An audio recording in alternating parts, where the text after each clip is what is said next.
We want to encourage those who want to remain corrupt and steal money, that I beg the money should be used to bless our people. Thank you.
You have to pay attention. These folks are desperate.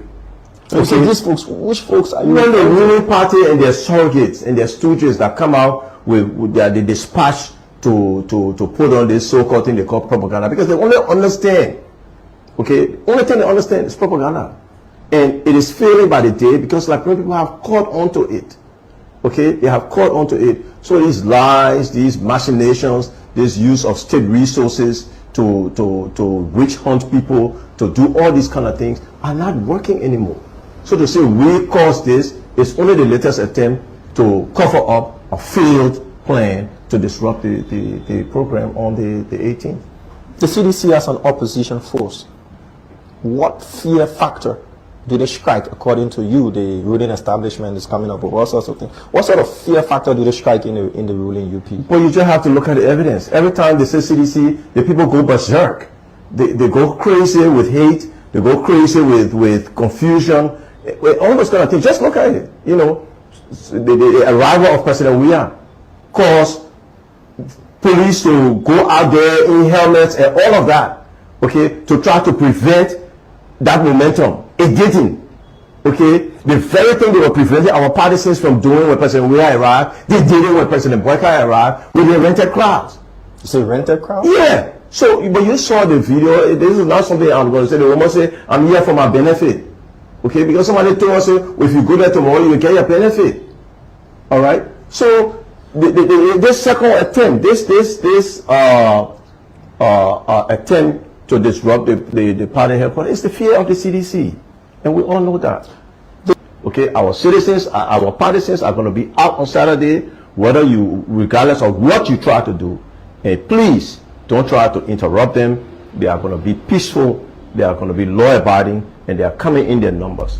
No doubt they will be in their numbers on Saturday. The main property that you'll be carrying on the groundbreaking exercise on the 18th, what's the ownership like? Have you purchased it?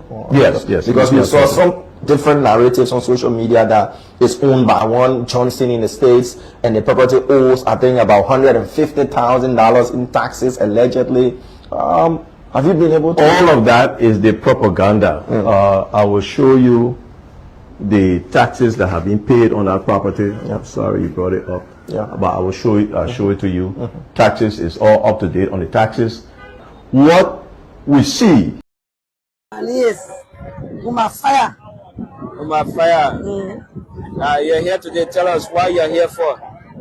I'm here to receive my father benefit. The father benefit? I need to receive the president. Oh, the president of the Republic of Liberia? Yes. Are you from one of the group? What's the name of the group you're from? Power. Okay. So let's go. You're here to receive the president. How far are you coming from to receive the president here? I'm from the Kasadi Burova. Yeah. I'm a United Party partisan from local country. How long have you been selling here? I've been selling almost 3 years. Not even 3 years, but I can't remember. But almost, yeah. But you've been selling here for a long time. For a very long time. Yeah. So how was things doing President Weah town? It was smoothly moving. Oh, small, but from now benefit. As you can see, since the morning, we never even sell one customer. So since this morning. So nobody has bought anything for you here? Yes. Police can take your money. They expect you to free, you know. Okay. Since the morning, nobody number. So are you free? You leader, I get taking your money. Wow. So now, will you prefer President Weah coming back? Oh yes, I'm a United Partisan. Yes. But now if election is here today, I will vote President Weah. President Weah? Yes. So you are United Partisan? Yes, because of what's going on now. The relegating on shit, yes. Yeah, economic condition is not better. Oh, yes. Okay, your name again? I'm J. Kamara. I'm not J. Kamara. Yeah. Thanks for having you. So ma, how everything? How's the country with you now? The country too hard, not allowed to eat my son. The country hard. Wow. Can you imagine? My children coming dre. The old shoe that on the bed, I take from there. Doing Joya time. Yeah? I will buy different things. I will come at shopping. I buy different things. But the old shoe, yeah. I come from Breaching now. I'm going to put it on the green tray. So tell me now, what the facility now that will go on in the country? It's too hard. So you saying that what you were promised by the Joseph Yuma Baka government, that is not what you nothing. I'm not saying nothing working. Nothing working, brother. I will not lie to you. So what do you prefer now? Will you prefer George Manneh Weah coming back? I say I prefer 100 times. You know what I will tell you? My chicken, my dog, everything waiting. Now. Everything waiting. I say everything waiting to vote for George Weah. Wow. Yes, because I know the interest are in him, and I know that God sent him. Okay, God sent him. Yeah, God sent him. So, Thank you. Thank you so much. Thank you. So how is business going? How's business? The business is not really improving. So now you've been selling here for over some years, and so during the regime of George Manneh Weah, and as compared to now under President Joseph Yuma Baka, how can you compare business? You can't compare it because I can remember 2017 when George Weah became president for Liberia. As of the time I start making money on my own. I even bought Lendy.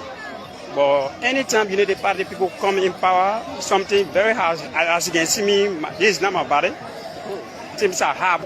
Yes, so from the economic situation, the economic situation for presently, this regime is very hard. It's very hard. It's very hard. So it was quite better doing George Manneh Weah down now. Okay.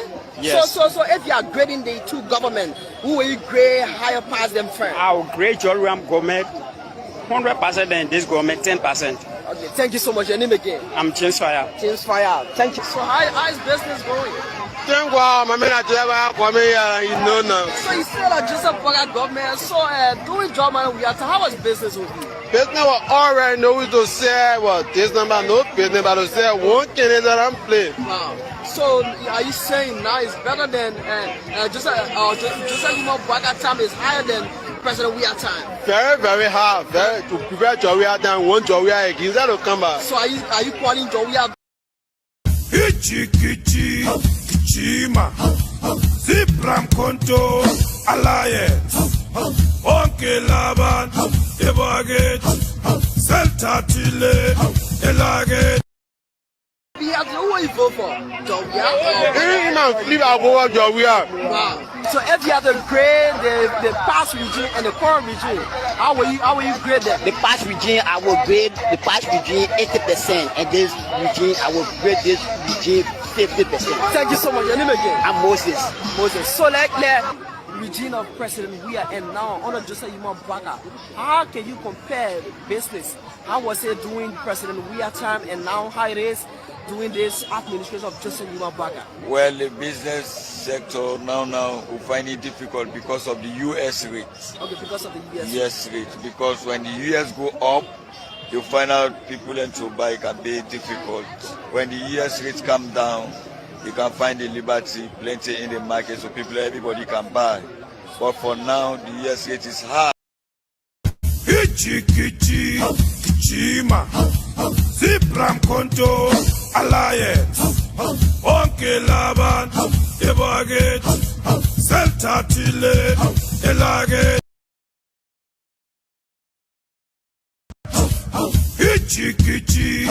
Chima, Zipram Konto, Alliance, Onke Laban, Ebaget, Seltatile, Elaget. That. Well, we can only blame the central government for that. The government. So how is business with you currently? The business is not going well now because in the government we're finding more difficulty. So during George Manneh Weah time, how was your business? During George Manneh Weah time, at least business are going on small we're managing. You're managing. Yeah. So now, if you have to compare the two governments, who are you grade as your friend? Yeah, I'll grade George Weah government because this government will thought this government will come to bring things for us, but we see now. We understand. That rescue thing, what a million rescue. You want to press people, you have no book. Show me the million rescue. To save somebody, the million rescue. To deliver you from something, take you from something. So you are poor people, rescue me, save. But we the old people, rescue the million rescue. That will can't help me while in the water. But Joseph Boga can't tell you the water. He can't put on making the water back to kill on money. You know they get people, the pressure. Husband not working. I live in Joseph. I even made 1,000 a lot. I even made 400 a lot profit. Let me come and go. Children waiting for me.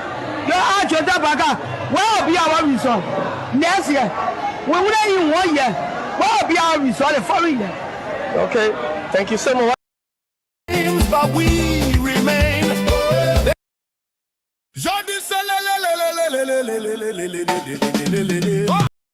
Administration money. Patience Manneh. You selling the market here? Yes. How you selling it? Yes. No market. Can't get some. I follow for one season. You go for the market, you see so? I see food called the food price. The way up, you not understand what I say. When you go to there, you buy another price. When you come, you buy a different price. So the money I can put it back on my. Also, the money you carry in to the cold storage. They put it back on my. They rich. How much for the face? You buy snapper 14,000. What we used to buy 10,000, 8,000. Buying it 14,000. One cartoon snapper 14,000. So we beg the government, We asked y'all to help us to build our government. He said he came to rescue us. But the rescue that he's doing now, we're not understanding it. And when they pull the police on the street, our boyfriend there, they're not bringing nothing to us again. They say they can't rescue us. Why they cause a motor vulner running, they want not doing they want, they are breaking the government. We the poor people, they must find place for us that we must be able to steal our clothes. They got poor people, they got rich people in the town. Some of us, we not got notes from the South God. And that basically we do, we not understand our children run to school. Our children, when we can't sell the market, we can't make a damn. They say rescue, but we're not understanding the rescue team. So they were taking them from all of the street for smoking, for drugs and things. But I think you see them now. All of them turn to Zuni. They can stay in the freeze. So the drugs are to you? Rampant now, more than rampant. Okay. The drugs is rampant. Some of them almost 20% on the street because of Zuni. The zombie drugs? Yeah, the Zuni that they bring in Georgia back up with them. Because we are trying to sell our, I know what it is? Push, but now Zuni, when you say I see that you are so stinking at it. They are criminals.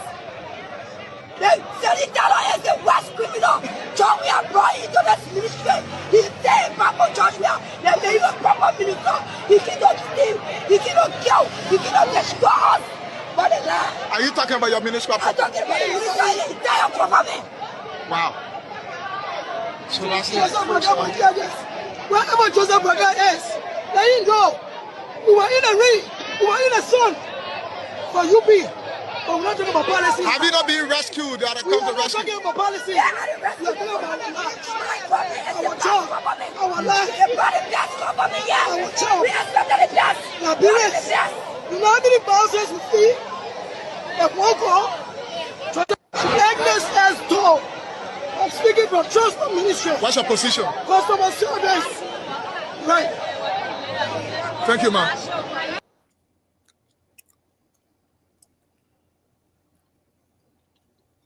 Fellow Liberians, home and abroad, it's a privilege again for us to be on here. Let me just start by giving you this very, very, very important announcement. Today, we are going to be joined by a very, very, very, very, very, somebody would say controversial, but rather, a very straightforward person. But before that, fellow Liberians, the CDC USA DMV chapter is going to be having her convention on the 25th. The 25th of this month, that is October, this month that we're in, the 25th. So we are going to be having our convention. All of you are invited to the DMV convention that will be on the 25th of this month, October. And it's going to be at 10689 Owens Brown Road, Columbia, MD 21044. So this convention will be bringing together three different chapters that make up the DMV. We have Washington, D.C., we have our Maryland, and that of Virginia. So they will be coming together for this convention. In this convention, there's going to be elections. So all of you are highly, highly, highly welcome. And also don't forget, we are also going to be, having a wonderful time. Together as a family. So all of you are highly welcome and all of you are invited. Again, fellow Liberians, home and abroad, we are privileged. We are privileged. Today is going to be, somebody say, a full house. Today is going to be a full house. We want you to do us a favor. And the favor that we want you to do us is to hit for us the share button. Because it's going to be very interesting today. When you have people who have passion to see their nation moving forward, when all of them conglomerate under one roof, the only thing you can get is the best. That's all you can get, because these people bring out their true energy for the development and the forward march of their nation, taking away any individual sentiment. So again, enjoy the show today. Is going to be very wonderful. It's going to be power packed. It's going to be intellectually, somebody say intellectually charged. All of the nutrients are going to be together. All of the atoms are going to be together. So if you are a quizzer, you know what we're talking about. when the people holding the the buzzer, that thing where they can they say, yeah, answer the question. So have a wonderful time. Grab yourself a bottle of water when you are at home, or juice or whatever. When you are at work, take your earpiece, put it in your ears, take the phone, put it in your pocket. You can go on YouTube, go on any the X or wherever you will watch the show. But please, if you are driving, just take it and put it right in your, on your speaker, and have a very nice time. But be careful, drive safe wherever you are, and whatever you're doing, do it safely, as you will get nothing but the best. So, fellow Liberians, today we are here and we are going to begin welcoming each and everyone under the Palava Hut for the Redemption Hour. We're going to start with the Honorable Randolph Dobayu again for his opening and welcome remarks for 30 seconds as we go, around the table and get the opening comments from all of us. We want to start with Honorable Dobayu. Dobayu, is over to you, Chief. How are you? Thank you very much, my dear brother, Prince Sharif, the hardworking Prince Sharif. Prince Sharif, you are a brother for donkey years. I've always loved working with you. I've started knowing you more than 10, 15 years now, and you've always been that consistent guy. I'm glad I'm here today with you. I'm glad to be sharing the platform with my dear brother, Samuel Jacob, as well. Not many people know that Samuel Jacob, when I was at the university, he was the one who recruited me. Samuel Jacob recruited me as a member of Liberia national debate team. Then I was playing for AMU. He was the national coordinator. And eventually his inspiration, even though almost of the same age, but Jacob, I think Jacob around 15 years when he graduated from high school. Very small begin. He graduated, and then he encouraged me to even start teaching. I was teaching intern, he left me intern, he went all the way Pinsway. I said, Jacob, you brought me teaching, but then leaving me again, you going. So I'm glad to be sharing the stage with him. I see our dear brother, JV Boima. Boima myself, we got long history, and I think for his history and Abu history, even longer, the man myself, we got long history. And of course, also is here. So, gentlemen, quickly, let me say this. Behold, this is the rescue hour. The rescue time is at hand. Why do we want to rescue? Why do we say the rescue hour is because we are tired of police brutality in your community. Or redemption hour. Rescue or redemption. I mean, redemption hour, my man. Why you want to rescue? No, I'm saying redemption hour. The redemption hour is the people of Liberia from abject poverty to backwardness. We are here to undo the rescue. That's the initial statement I wanted to make, to undo the rescue. The rescue hour is, the redemption hour is at hand. There's a people answer to the hollow promises of Joseph Boakai, the promise of undoing the harmonization, the deceitfulness, the we of deceit that they planted in everyone's ear. This is where we gather to unearth the hard truth, and plant a new seeds of hope. This is where we gather as a funniest mind in our country with the kindest spirit to push nationalism over individualism. This is where we engage and chastise the failing regime with our bare hands, and we are reflected, as the moral voice of society. So this platform is not just a mere stage.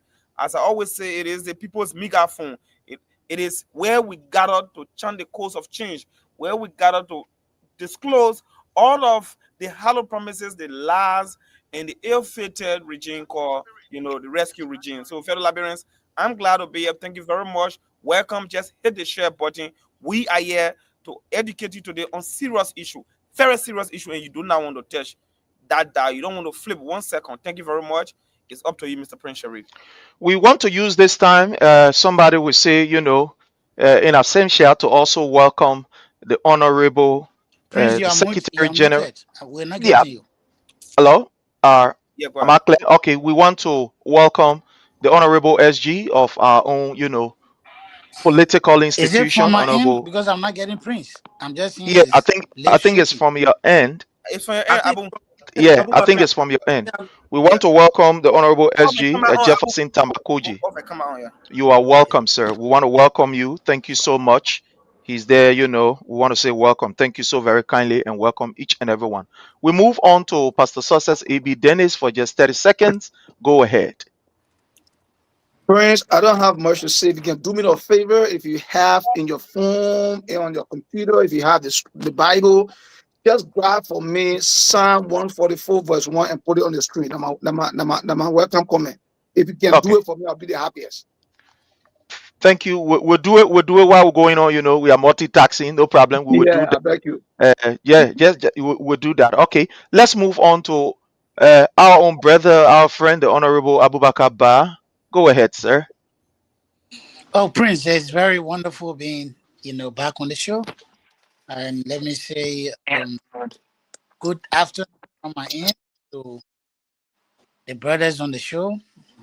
It's good that we come back on the show to keep educating informing them about the excess baggage, that they are carrying right now with the Unity Party led government. Men will always come around, to, may I say, redeem, a hopeless nation. And like ours, we have taken on that cross to carry to ensure as we move towards 2020, our people will be in a better position as it relates to information relating to their own safety, progress, and societal development. And Unity Party, they came to lie with deceit. They came to power with deceit, lies, misconception, baseless propaganda. They have been given the chance to put the words into action, all of what they had promised. We are seeing where the country is 3 years into their leadership. All sectors are now retrogressing. We see a lot of police brutality. We see mob justice. We see IMF and World Bank, all of them agreeing that there will be snail pace economic growth because of massive corruption and many other things. Thank you. So we are happy to be here. And let me say, welcome to my brother, JV Bomber. Very, sometimes here myself, we can hold it, but it's good when power from the team. Thank you. Thank you so much. Thank you so much, Honorable Ba. Thank you so much. We move on to our own brother, Samuel B. Jacobs. Somebody will say the cream did a cream, when it comes to boozing the bell and debating the issues. Yeah, hey man, he started a debate long time ago. I tell you. School day, man. It's a point, man. But anyway, welcome, Honorable Jacobs. Welcome. Yeah, my brother Prince, happy to hear from you today. And my good friend Bama JB Bama, it's been a year. The man's a strong ally to me. Happy to see you today. And right now, happy for all my team. But as a person who follow quizzing and follow debate and a student of history, I want to just recognize today on October 15. It's a very historical day. Quiz, I believe, was the day Thomas Sankara was assassinated. That was 12:42 p.m. And then he died. Well, he was assassinated October 15, 1987. And it happened right around 1226, according to history. So I remember Thomas Sankara's death. I want a great revolutionary in our time, and we're broadcasting on the same time he was died. Today, now I see that is the 1226, and just 1223 they killed Thomas Sankara.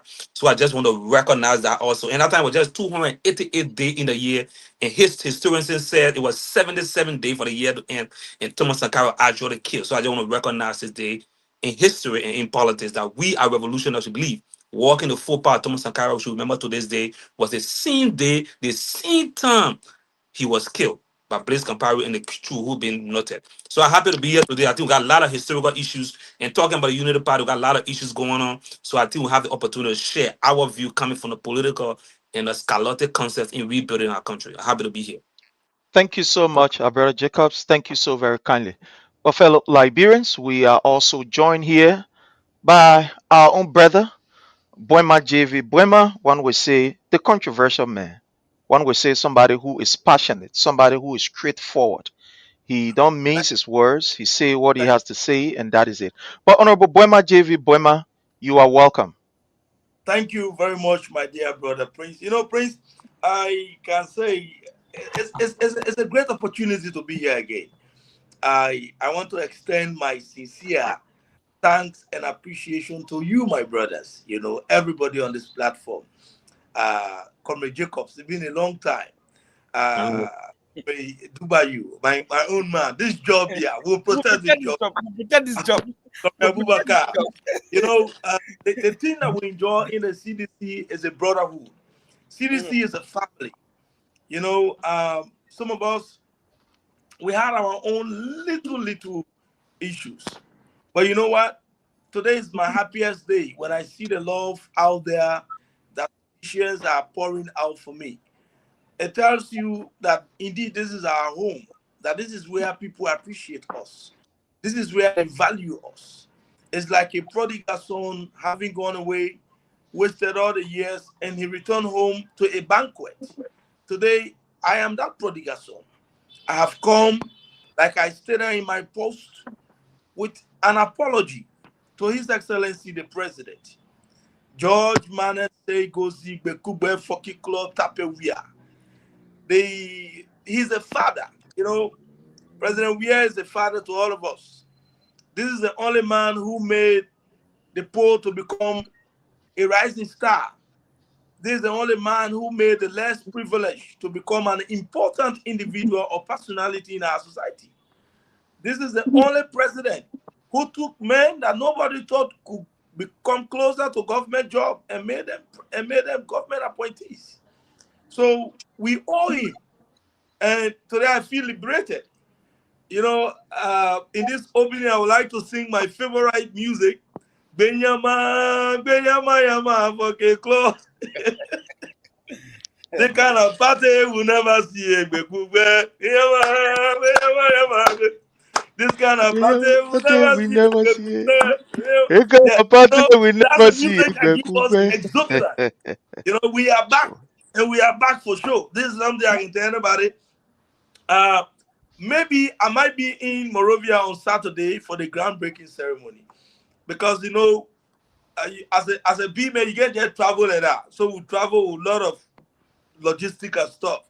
So I'm working on logistics. Maybe I might be in Morovia for the first time on Saturday. I'm putting my team together to go maybe spend the day there and return the next day. We are working on that modality. We are not just going to come back to CDC as liabilities. We are coming to CDC as an asset to deliver the good. Like I stated in my post, in 2029, to the God that I serve, George Weah will be elected as president again. Nothing will stop it. There's absolutely no way that nothing will stop that. 2029, January 2030, George Weah will stay in that Capitol Hill as a president-elect. He will be inaugurated as a president-elect, and the Liberian people will cheer him up again.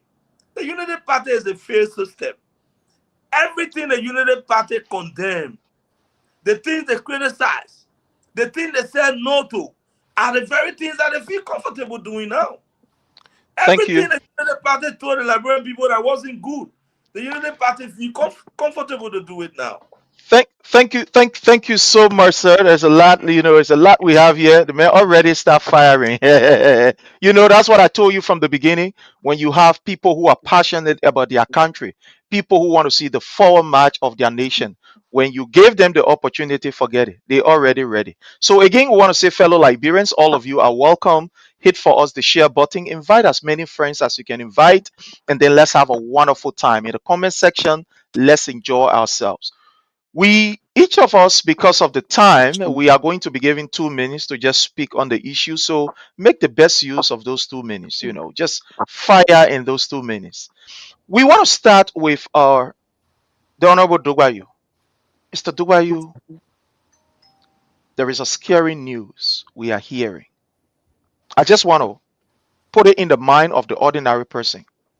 From day one, we've been hearing about the groundbreaking ceremony of the party, and everybody was in this particular, mood, exciting mood to ensure that we break grounds, especially judging from what happened to us. The way the Unity Party, went in a kind of destructive manner to uproot even the tree that has been there for years. The tree that has an environmental impact on the soil that they were able to uproot the tree and destroy properties. Now that seditions are waking up, putting themselves together with the news of the dedication of our headquarters, we are hearing this information, in the grapevine that somebody from somewhere is saying that this land is for them. CDC don't go there. In fact, the whole thing, others are saying it cancel. It will not even work. They never get the land. The man say nobody must go on a land. The people taking the land. In fact, the overhead bridge or the overpass bridge is passing over the land. So therefore, CDC can build. Somebody say on the road. So, Honorable Dogwayi, let me start from you. What is going on? Even though we're listening to, but go ahead. What is going on, sir? Sorry, unmute yourself, please. What is going on is Unity Party. I repeat, what is going on is Unity Party. Is Unity Party being Unity Party? Is Unity Party being extremely intolerant? It is Unity Party being so desperate and uncivilized in their democratic approach. What is going on is Joseph Boakai. Joseph Boakai is the individual who said emphatically that if he did not win 2023 election, there will be no peace in Liberia. There will be war. Liberia will come to an end, ultimate end. A man that have served as vice president for the state, LPRC, agriculture, LPMC, a man who has been leeching on the state for years. This man comes out on radio, 80 years old or above, going into an election, generation of young people who have life to live. This man didn't care. He threatened our state, the survival of our state. So if Joseph Boakai can threaten the survival of the entire nation, it takes nothing for him to threaten the survival of an institution, CDC. So what is ongoing is the Unity Party. It's Joseph Boakai's mandate that has been executed. Man, every time he uses the police to initiate undemocratic approach, every time he uses the police to infringe on people's democratic rights, every time he uses the police to beat citizens in Kinjal, every time he uses the police to go and loot at CDC headquarters, Joseph Boakai provides breakfast, lunch, and dinner for him. The check is him for job well done. Everything being done is an execution of Joseph Boakai playbook. The rapist, Mangel, who has left the country, is what Joseph Boakai wanted. So Joseph Boakai is bothered by the fact that for the first time since Chewi Party did, no other political party since the foundation of our state will break a ground and build its own headquarters. This is something as young as we are. CDC were formed just about 20 years ago. We have taken a bold step, bold, decisive, and a patriotic step to give our partisan a headquarters after we were humiliated, after we were looted, after we were encroached upon, after all legal means were bypassed and a democratic approach was used by the Unity Party government to humiliate us. We allowed that situation, that failure, to become an opportunity to forge ahead. But what is happening with the Unity Party? They are disturbed. They are in panicking mood. So when you see them using a brother who got some structural deficiency, I don't know, he may have been exposed to mercury. You know, mercury is non-biodegradable. When you live in Gokan, your parents live in Gokan, and maybe while they were pregnant and then they consume mercury, it enters your body, it permeates there for long, and then it leaves about the fat, it affect your body. That's how you see people being born albino. Thank you. That gentleman who who appearing in that form and manner, that how they trigger him to use him as a tool to step up. But gracefully the court has said there is no rate as such. The lawyers have said they're not representing the guy. The guy is a floater. He's a floater being used by Thank you. Thank you so much, Honorable Dogwayi. Thank you so much. Pastor Success A.B. Dennis, what is going on with this news? What can you say? Seditions all over are listening. Yesterday, we listening to the Honorable Len Eugene Nangbe telling the Liberian people and sedition, be at peace, stand still, all is well. Let's hear from you, sir. Thank you. And again, we want to welcome our brother, Wema. Whom is always home, bro. You're welcome. But I want to say this. Yeah. We don't have a party in Liberia called Unity Party. No. We have a disunity party. We have a visionless party. We have a group of disgruntled and charlatans that are or conglomerate themselves in the name of a party. All these things that are happening, they are the decanaries of the unity party or the non-unity party or the disunity party. Let me say this to you. Each time these guys goes about doing this kind of careless fail upon the rival propaganda, what it does is that it stimulates, it rejuvenates the energy and partisan well-wisher of the mighty Congress for Democratic Change. Amen. What is it that these guys, what level of terror they have not brought upon the CDC? And today, CDC is still strong, mighty, and moving forward. Okay? There's nothing they will do to deter us from the 18. For me, I don't say October 18, I say 10, 18. And here, American, how we can call it? I don't know, 9, 11, wherever, 10, 18. So, friends, like like from the runner just said, these guys are afraid. Because what CDC is about to do is to expose the limitation of the Union Party, to expose the weakness of this group of terror that by mistake who have taken over the governance space of our nation. Okay, so I listened to the former speaker this morning, and he was able to speak to the Liberian people to inform them that look, these things these people doing, even if we went on the moon and bought the land, these guys will find me to bring a deed and say, no, we're on our moon before we bought our land on the moon before CDC came there. You go in heaven and God gave us a land deed, say CDC here from today, our God build a deed. Amen.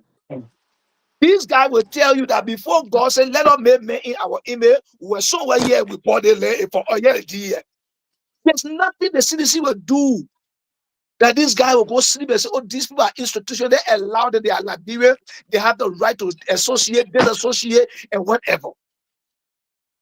Do you Thank know you. as we speak, these guys have announced December 4th at the groundbreaking? These people are in the reactionary every day. They got nothing to offer that nation. So let the sedition not be deterred. Gather yourself, put your brigade on, rejuvenate your energy. Go congregate on Saturday on that ground. And like I always say, a call for you to black out when there be no role for human being to pass. Let the tsunami take over. Thank you, Thank Prince. you. Thank you so much. We move on to Honorable Abubakar Ba. What is going on with this information that we are hearing? What is your own take, relative to one would say, as one have described, the propaganda of the Unity Party to ensure that, the energy, that particular exuberant in seditions to gather on the 18th is quenched. What do you have to say concerning this, sir? Well, simple. This is a continuous effort by the Joseph Yuma Boaka led administration to disintegrate the CDC, or in his own word, to erase the CDC. As you know, when Boaka took over as president of Liberia, the first thing that he had told Liberian in a gathering of his cabinet minister was he was going to ensure that CDC was going to be eroded, was going to be ended. There's going to be nothing called the CDC before 2029. The reason for which you saw a politically motivated eviction exercise was being carried out by Gregory Coleman, the henchman of Joseph Numa Boakai, that we've seen. And barely 3 days to go to October 18, that historic day, a day in the history of the Republic of Liberia, in post-war Liberia, that the masses party out of the beta bus sellers, wheelbarrow pushers, keke boys who are marginalized and impoverished, keke boys, pimping boys, they are going to put their $1, $2, $5 together. They are going to give a cement bag. They're going to give blocks, even though they are in a state of paralysis and destitution, as Avon Wizard would say. They are very happy, very upbeat about the launch or groundbreaking of a historic political party headquarters called the Congress for Democratic Change. This is sending shock waves in the ears, the minds, the hearts, in every part of the Unity Party kingdom. They have become uneasy. It's like when you have a man of God and entering a kingdom where that, social witches are known to be living in that kingdom. They become very uneasy that their shrines are about to be attacked. So what we are seeing, Unity Party doing, the guy was called, as we learned, he was being offered some money to go on Spoon Talk and other media institution, create pandemonium, create a sense of, may I say, legal rigmarole, create a sense of, CDC official being irresponsible. You have not acquired a land legitimately, and you want to go and do groundbreaking on a property that you have not purchased or leased. That is what Unity Party want to send out there. And there's the reason why they hired that brother, innocent him. And as we learn, this morning he saw a own shadow. He ran to the court and withdrew a own case that he carried. He withdrew it because he knows that he was operating on lies, propaganda, being heavily sponsored by the Joseph Newman Boakai-led administration. They have Thank money. you. They are refusing to invest in things that will improve the livelihood of the Liberian people, but rather they are spending money on propaganda, aimed at destroying the indestructible party, the CDC. It's unfortunate. Thank you. So, October Thank 8th you so much. will be gathered in their number, the number that Joseph Boakai has now, Napu, since he became president of the Republic of Liberia. That number will be pulled, and it will be as if to say George Weah was launching his campaign. Thank you so very kindly. Let's move on to our own brother Jacobs. Where are we with the 18? Is everything on course, I think or is it something else? Sherry, I think everything is on course, right?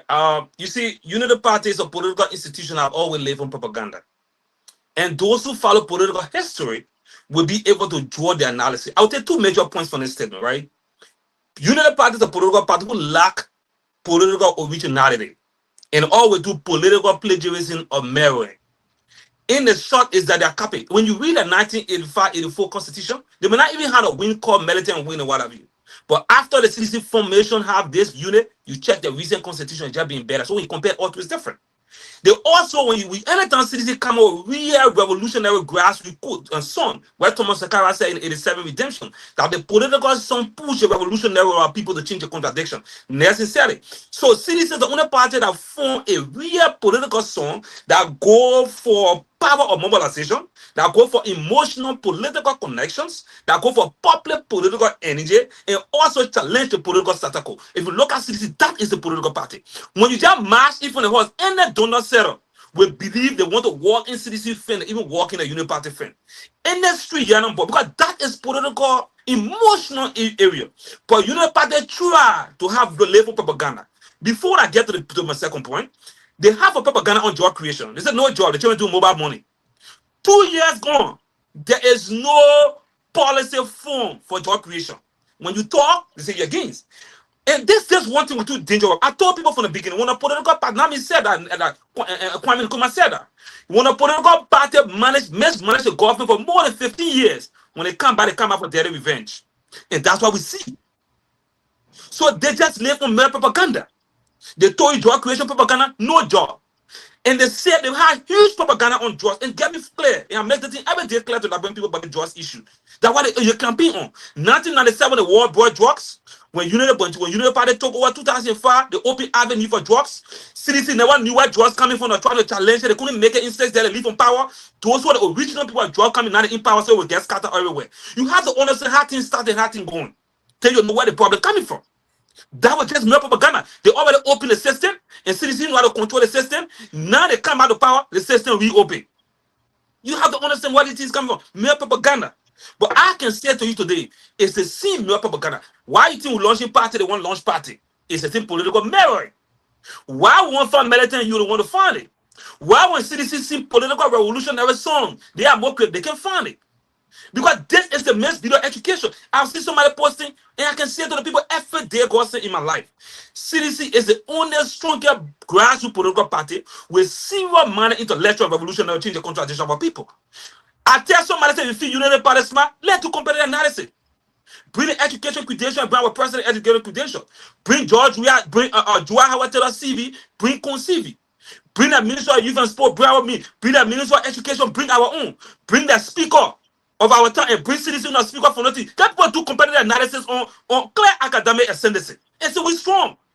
All the things just mirroring. So I can say it's propaganda and citizens in the gear for redemption on October 18th. Thank you so much. Thank you so much.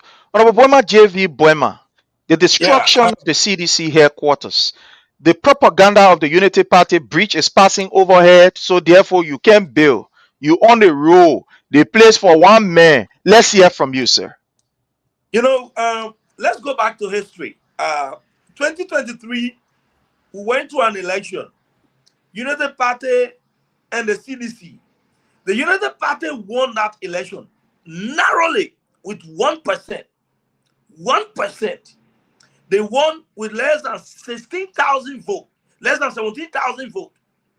Now, the United Party know fully well how they won that election. We don't want to go into details. They are simply the angry winners. The United Party is afraid. They know very well they've made a lot of promises that they are yet to fulfill.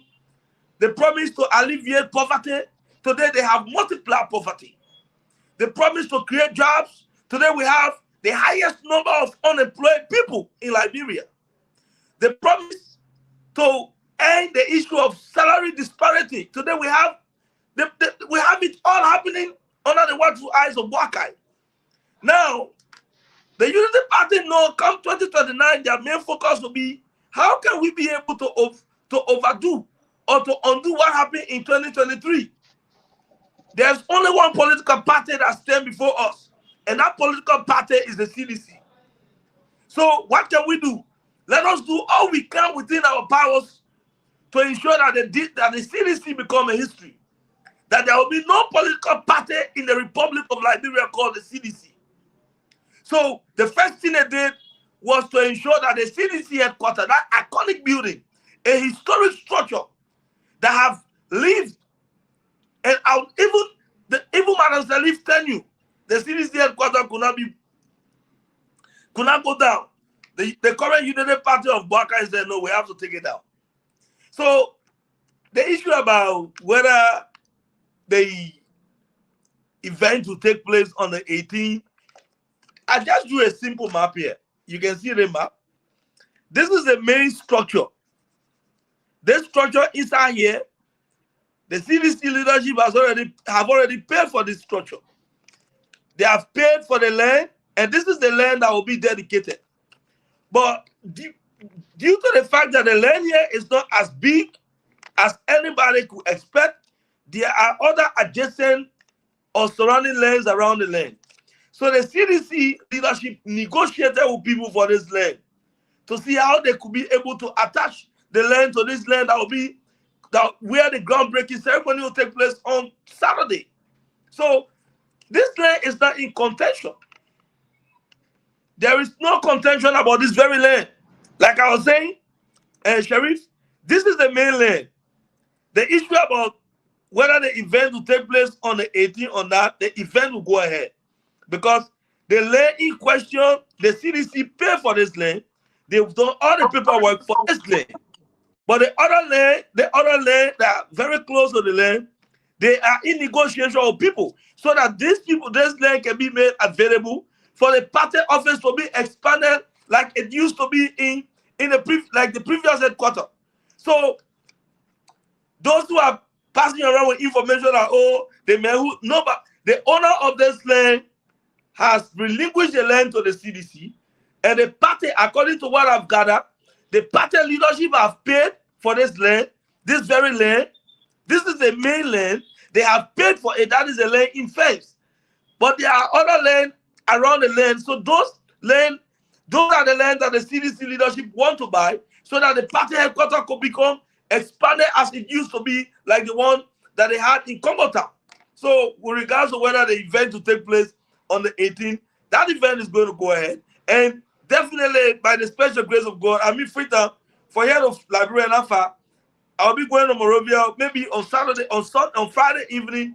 I will leave for Liberia and return on Sunday night. So definitely we are going to be there, and we call on every sedition. You know, it's about time you tell the world that the only true political party that can redeem the people of Liberia is George Weah's party, the CDC. Thank you. The CDC is the only political party that can redeem the people of Liberia. The CDC came to power in 2 years. In less than 2 years, we saw development going all across the country. Unity Party have been in power for almost 3 years. There is no tangible thing that they can show. Thank The you so only much, thing that we Honorable see Bama for JV Unity Party Boyma. is distraction. Unity Party is engaging in all of this distractionary act so that they can have something to live, to point to as an excuse. Oh, we wanted to do road, but we couldn't do the road because people were making noise on the other side. We wanted to do development here, we couldn't do it because the people were shouting on the other side. So that is what the Unity Party is bent on. They Thank are you. doing all of these things to create distraction for the people because they have failed. The Thank you Unity so Party much. has failed to unite the Thank people you. of Liberia. Today we Thank you have so the most much. divided country ever in Thank the you so history of Liberia. much. Thank you so much. We have a full house, so please, we have a full house, but we're going to make use of the time. We want to welcome our, other panelists that have joined us. Our own sister, thank you so much, Ashanti Kroma, for joining us. We appreciate your presence, and we hope you are doing well and fine. We also want to welcome our own brother, the Honorable Eddie Trawale. How are you, sir? You are highly welcome. Thank you so much. We welcome our brother Jake.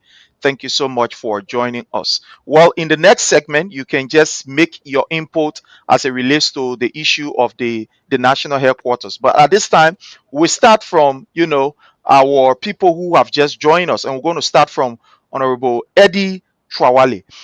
This issue of the Unity Party that has become a serious, distraction relative to building their own headquarters. We did not hear of the Unity Party making any serious intervention about national headquarters or what have you. Now that the CDC, seditions, now that ordinary people are taking on the initiative to say we will have our party headquarters, and we are hearing from the Unity Party talking about national headquarters, groundbreaking ceremony, blah, blah, blah. What is going on here? What is going on here? And I want to start this from our sister, Miss Kroma. I want to start this from her. What is going on here? Is it that the Unity Party, is just trying to distract the public, or what is going on? Or they believe in development, or what is happening? Well, thank you so much. Uh, though I'm not well, but we have to take our time and come here to enlighten our people who are out there listening to us. You know, for me, Unity Party is almost like copying everything we are doing.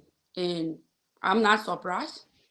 The Unity Party was founded in the 80s and have been in existence for nearly 50 some more years. Because if you were established over 2 decades, you are nearing 50 years now, and you spent 12 years ruling this country, and mistakenly you've been given another 6 years to rule us again, and then you did not build party headquarters then, but today you want to do that. You know, they are just trying to build this, uh, they are just trying to build this political attention for themselves. That is how I can describe it. Because you, according to Mr. Bwaka, he said that he will ensure CDC become history in our political spectrum. And it's doing that. It is clear that Mr. Bwaka is doing that.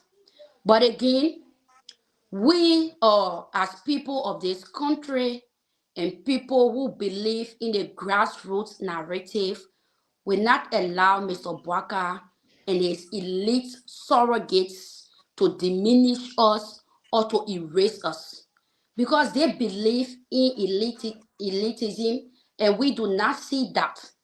We are far beyond, we are far beyond that. We consider ourselves as the downtrodden masses of this country. We believe that every Liberian deserves a change. You do not have to be or someone who attended St. Mary or whatsoever elite school. So what the United Party is doing currently, they are sabotaging themselves. They are not doing well for their partisans. They are making fool out of themselves. So if you just sit there and say, oh, now what you did, the first thing you wanted us, a party headquarters is a property we've been occupying for the last 20 years. You went there, you destroyed us, you took us from there. You did not stop there.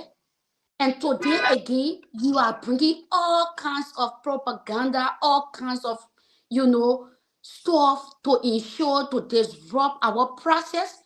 That's being wicked, and the Liberians are looking at that. And the silent majority of this country, they are seeing it every day. And I'm sure comes 2029, they are going to Thank, reward Mr. Baka at the pool. Trust thank me, you, they will do that. thank you so much. Honorable Editor, what are we hearing? The Unity Party that has all of the state resources are now telling us that they're about to build a party headquarters. In fact, in one of their chat room, they are saying they are building party headquarters in all of the counties. In all of the counties. Let's hear from you, sir. Well, thank you. Thank you, Prince. Unfortunately, we've been through a network challenge, and that's why we've been through the break. Well, I'm excited to be in conversation with this this great Discord, and I when men are converging, when victory is at a point of when there is a trajectory of victory, you can see men with courage converging on a one ambik to confront the Unity Party dissident. And I'm excited that a brother Burman JB Burman, a brother that we have a very long political record and history. He have come back, he have realized that the Unity Party have desperately performed, and he have seen reason that we can reconverge the forces to ensure that the Liberian people can be liberated from the desperate death squads of the Unity Party government. Again, I'm not surprised. That have been the normal chicaneries of the Unity Party. Mr. Boyka and the Unity Party have always been dancing to their normal chicaneries and the mere political, the political bluff. Over the years, Unity Party have succeeded with propaganda, mis and disinformation, and many Liberians have got to realize that the Unity Party does not offer well for them. They have got to realize that the Unity Party does not offer well for them. The statistics have been proving over the time that Unity Party served 12 years in governance. They have not demonstrated any clear roadmap of economic transformation. The Liberian people are still in paralysis. When Mr. Weah, President Weah, took over the country, you could see a clear development. You could see a clear economic shift, economic political paradigms. It was clearly demonstrated by the CDC-led government. But again, it is the Unity Party that we are talking about. Because the CDC have said to the Liberian people that we are shifting the political paradigms where our institution will have our own party headquarters. The Unity Party have come up with their own charade again, that they are going to have their own party headquarters across the country. You served for over 40 years in the national political discourse, 40 years in existing as a political parties. You have not owned a land. You have not owned a land. You served 12 years in governance. You performed dismally. All of your policy documents fail the Liberian people. Now you are in power. You have spent almost 3 years in power. Because the CDC is taking the politics from different dynamics, you are not coming back with a rhetoric to use state cover money and say you want to build a party headquarters. Where are you taking the money from? Why didn't you build a party headquarters in your 40 years of existence as a unity party? Thank you. Why Thank didn't you. you build your party headquarters? Because now the CDC, the Liberian people are celebrating the party. The Liberian people have realized that Mr. Barker and the Unity Party have failed dismally. Now you want to come with another charade. But the Liberian Thank people you. get a surprise package for you, Mr. Barker. There is a Thank you package so for you. much. And as we go along the discourse, we'll exchange ideas and be able to show the Unity Party, expose the Unity Party to the Liberian people. Thank you. Thank you. Thank you so much. My brother Jake, let's hear from you. I'm sorry, unmute yourself, please. You unmute. You unmute, Jake. Okay, let me do the followers. I'll share the video to my friends on the panel. Thank you for everything. Prince, let me say to the CDC, I'm going to get thick skin. We have to have thick skin. It's not relevant for you to even respond to them. It's so laughable. The people don't have signature project in the country and you're getting a credence. Why? The people not developing the country because who said they will be a party headquarters? They want to be a party headquarters. They get money to be a party headquarters. They're not talking about the bread and butter issue, then they're talking about party headquarters. Shame on them. Shame on them. So let me tell a sedition here. You're going to get tasky. You're not even responding to these people. No, you're not responding to them. They came to govern. They came through propagandas and lies. That they control the country now. Heavy inflation in the country. Heavy inflation. The bread and butter issue they used to talk about. Everything ruined. Under the first United Party, 12 Ellen Johnson selling. I was receiving all this money. All the mansion. They never renovated that executive mansion. You're finally forgetting? The General Summit 12, Magere came to power. George Manneh, they renovated the seat of the president. $300 million were allocated to bring electricity in the country. And I tell, let me remind followers here. Ellen Johnson said I never saw a generator oil in the country. I told Liberian people the debate is over. The debate is over. Because we got a president that ruled the country for 6 good years. You can see a fingerprint all over the country. Joseph Bagadan were in the winner of propaganda and lie. They came to power. 2 years in the presidency now, nothing rolling for them. Then they come to the international ballot. Then they come outside and make love for money. Then they love for money. The country is broke. I challenge Gafwan. Now they depend on the MCC scorecard and all these things. I'm telling you all here, the United Party, they were also laughing, they were talking all kind of nonsense in the country. The country is broke. Reality. Broke. Seriously broke. They don't turn all around, nothing working for them. I told the United Party you have been blackballed. Then they ask me, in the West, when they ask me, say, but Jay, why you mean we've been blackballed? Nothing working for them 2 years. So let me tell CDC people, you're going to get real tasky. You're not be responding to these people. They can never be a party headquarters. All of them angry right now. All of them angry.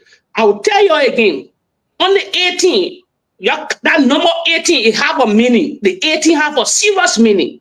The only thing I'm asking the CDC people, the hierarchy of the CDC, you protect your president until 2029. Loyalists, you're not let nobody infiltrate them. Nobody will infiltrate you on the 18th or on a Saturday. According to my intel, serious intel, they get people, they try to infiltrate you.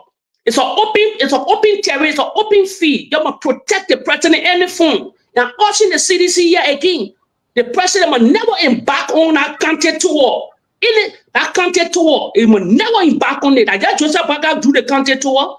The president, the people voted the president out. When the president will embark on to say, I tell the Liberian people, thank you. That the time will come. The time will come by 2027, 2028. They hear the president going back on County Toba for right No, now. but There you go. Jake, let me make some clarity quickly. You have to understand. There are a few things you need to understand, Jake, right? The first thing you must understand that the Unity Party won elections on propaganda. And one of the reasons why they won the elections on propaganda.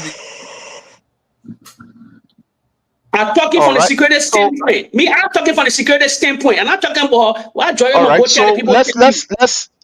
let's move on because we have a full house. You will do that Prince, clarification when before it you comes to move you. on, let me provide the information quick Let's before you move on. Oh, Prince, 1 second. Hey guys, if you can just do your phone in a horizontal position, it will make the screen look better. But the dark around you guys is because you're in a vertical position. yeah, Can no, we do all of that? Do our phone in a yeah, no vertical problem. position? They will do that. They will do that later. They will do that later because right now you don't want to. Yeah. So let's go to our brother Chokon who have joined us. But before Chokon, let's give uh, Charlie 30 seconds. Unmute yourself and just Thank make you. the Thank you, bro. input. There was a little interruption. Like I said, and I want to say this, brother Jake, right? You see, when he talked about we shouldn't give the Unity Party credence and we should not be responding to the Unity Party, I just like to take a little back because you got to realize that the Unity Party won elections on propaganda. And one of the fundamental reasons why they won elections on propaganda, because we overlooked this propaganda, we did not respond to this propaganda. And the political system you have is so gullible to the extent that the people believe the lies that is told consistently. When you say lie consistently, many Liberian people will begin to take that into reality.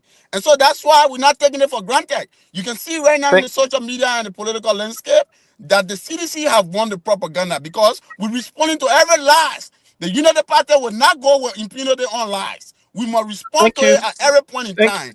The thank you so last point very I want to kindly. make is that the political leader will have to make a counter tour, Jake. We cannot have that situation say that the political leader should not make a counter tour. The political leader will go back to the people. He will go back to the people to appreciate and reawakening our base. The Unity Party Yeah, target no, is to destabilize our base in I the get various problem with countries. it. Yeah, Sorry, I Thank get you. problem. they are planning to I talk about destabilize the our base in the serious. I respective talk about the countries. security threat. The security threat against the president. That's That's all to bad protect with the me. leader. All right. So The message to thank protect you. the leader, Jake. Don't worry about Yeah, that. thank you so much. Let's move Okay, on. I Let's hope move so. on to our brother Chokon that have joined us. Chokon is the president for the Supreme Motorcyclist Union of Liberia.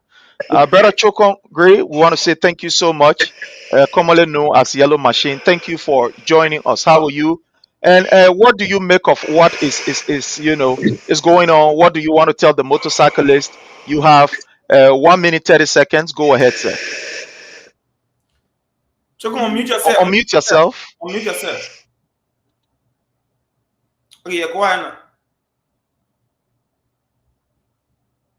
Choko, we're not hearing you.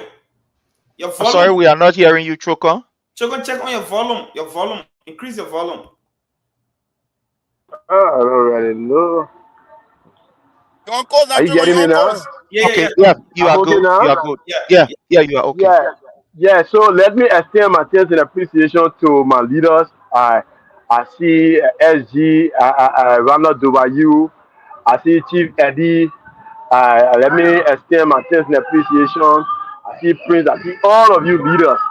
I mean, before I can start, I must first acknowledge the level of mentorship provided by you, our leaders over the time. And I'm inspired to say to anybody that I'm a proud citizen. I'm 100% happy all through my life.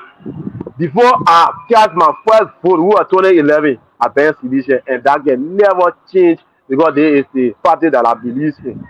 So let me first acknowledge that.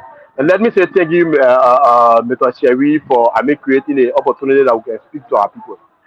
As president of the Motorcyclist Union, I'm not going to speak in that capacity now because this is squarely politics. Hmm? Let me make that disclaimer. On this platform, I'm appearing, I'm not speaking in my capacity as sedition, 100% sedition, not as the president of Supreme. Just so you know, Supreme Motorcycle Transport Union is a trade union. So all of our members have their own constitutional right to subscribe to whatever political party that they believe in.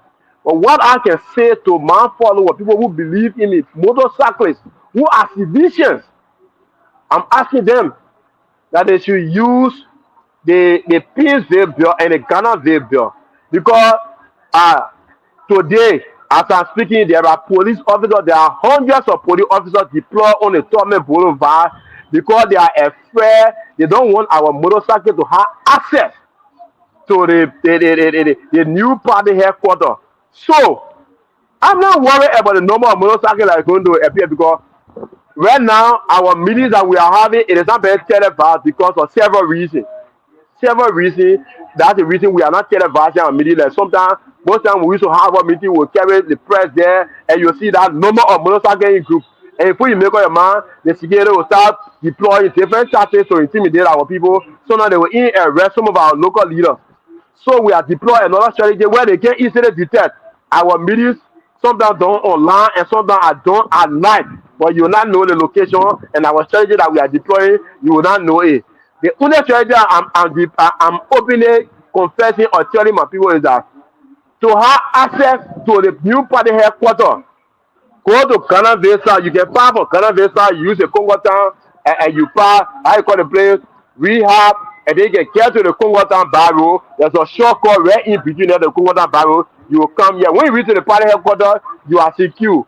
We have also secured a space wherein we are asked the chief of security for the party. He agreed to give us at least 10 security personnel that will be manning your motorbike. So you got no need to worry. Your bags will be safe. We want you to bring your bag on that day. Don't come with all bag. Come with your bag because your bag you could use it to help other Palestinians that will be coming from distances. You don't gotta worry about the police. Okay? When you use a Ghana Visa, you know so you come from rail, it's already easy for you. You can just use a cool down barrel and you can access the place. When you come, the security will also they will tell you where to park. But we can assure our friends, citizens, that motorcycles are in gear. In fact, some of them they even want the program to be today.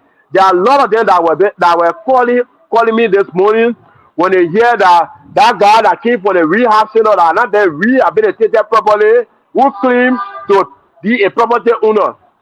They called it and the first one I did, I commented on Spoon TV page and I told them that some of the reason we fought 14 years of civil war in a country, it was not because the leaders that were here, they were doing the proper thing. These are some of the attitudes where certain people believe that they are entitled to this country. These are some of the things that led to the civil war. And for some of us, we know people who are involved with this thing. All people need to do is to identify their homes and their houses and people saw it as a threat.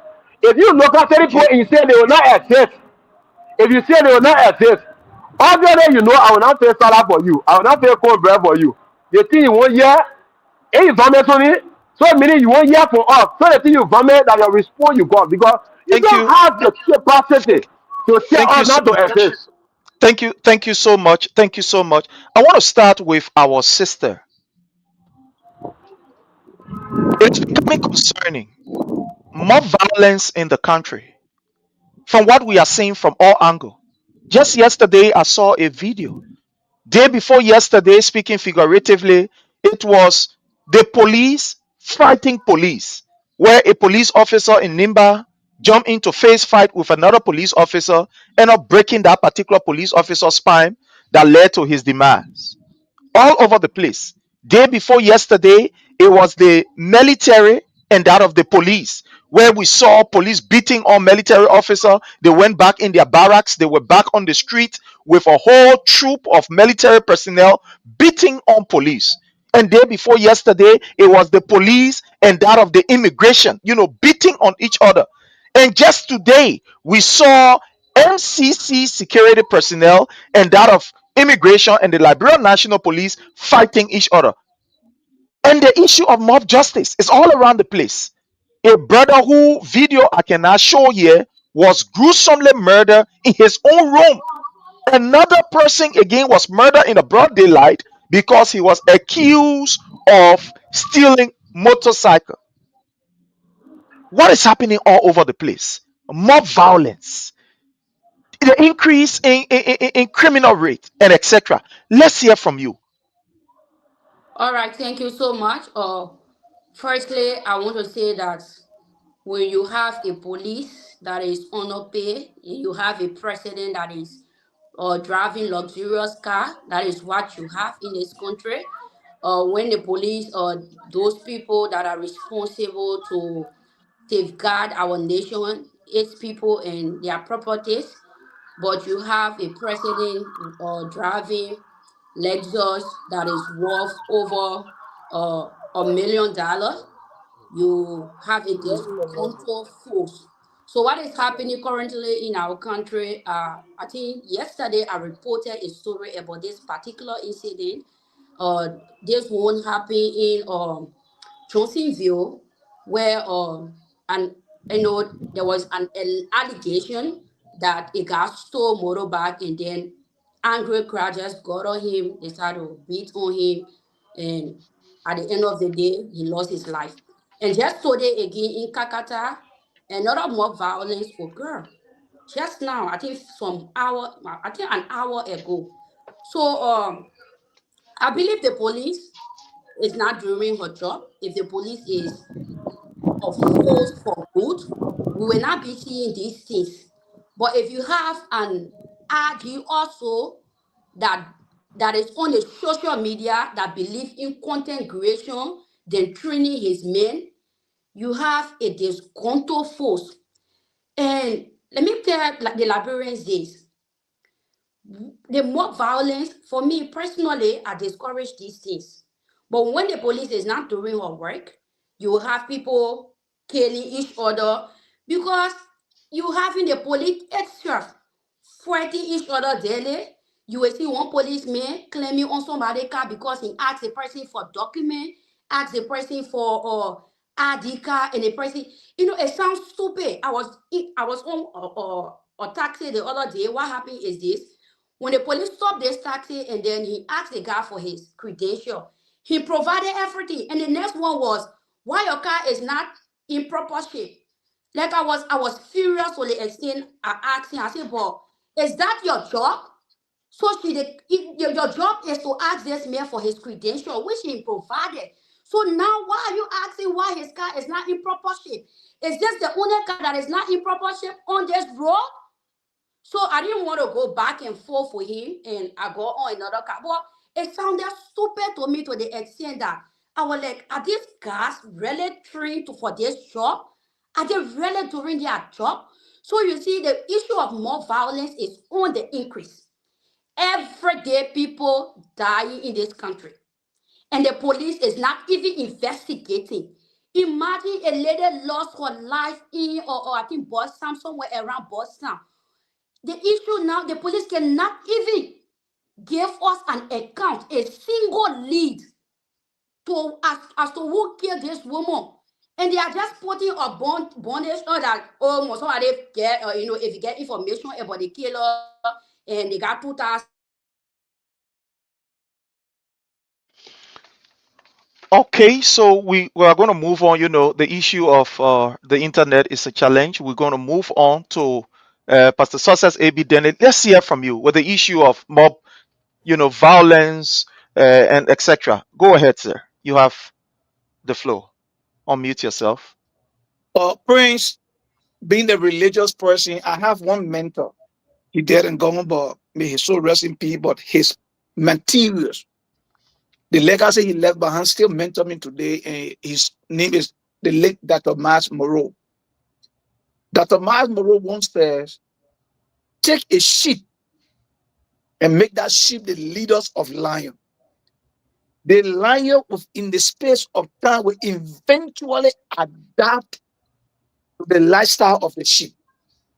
In the same way, take the lion, make the lion the leaders of the sheep. Those sheep will eventually adapt to the way and the lifestyle of the lion. Leadership is spiritual, Prince, and my fellow panelists and our listening audience. Leadership is spiritual. Why you think that you get birth to a child? Take that child and send that child somewhere to be trained by another person. Within the period of time, they will begin to adapt the attitude of that mother or that stepfather they are living with.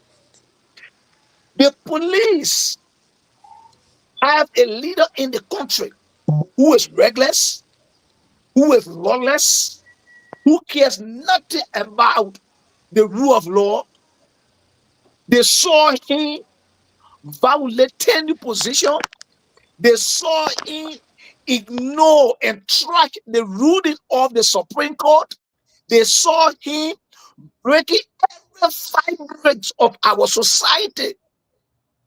Tell me, Prince, what else do you expect from the police? The police are in line with the playbook activities of this regime. That's what they are doing. Prince, this is the regime in our post-war Liberia. A police that beat a pregnant woman and she died from internal bleeding. Police. The information is on the internet. The police in our post-war Liberia to see the two high-ranking security apparatus in the security institution having a first fight on the street. In this generation, this police. So, Prince, these guys are doing it because the person are leading. Thank you. Thank you President so Weah much. time, could you find that? No.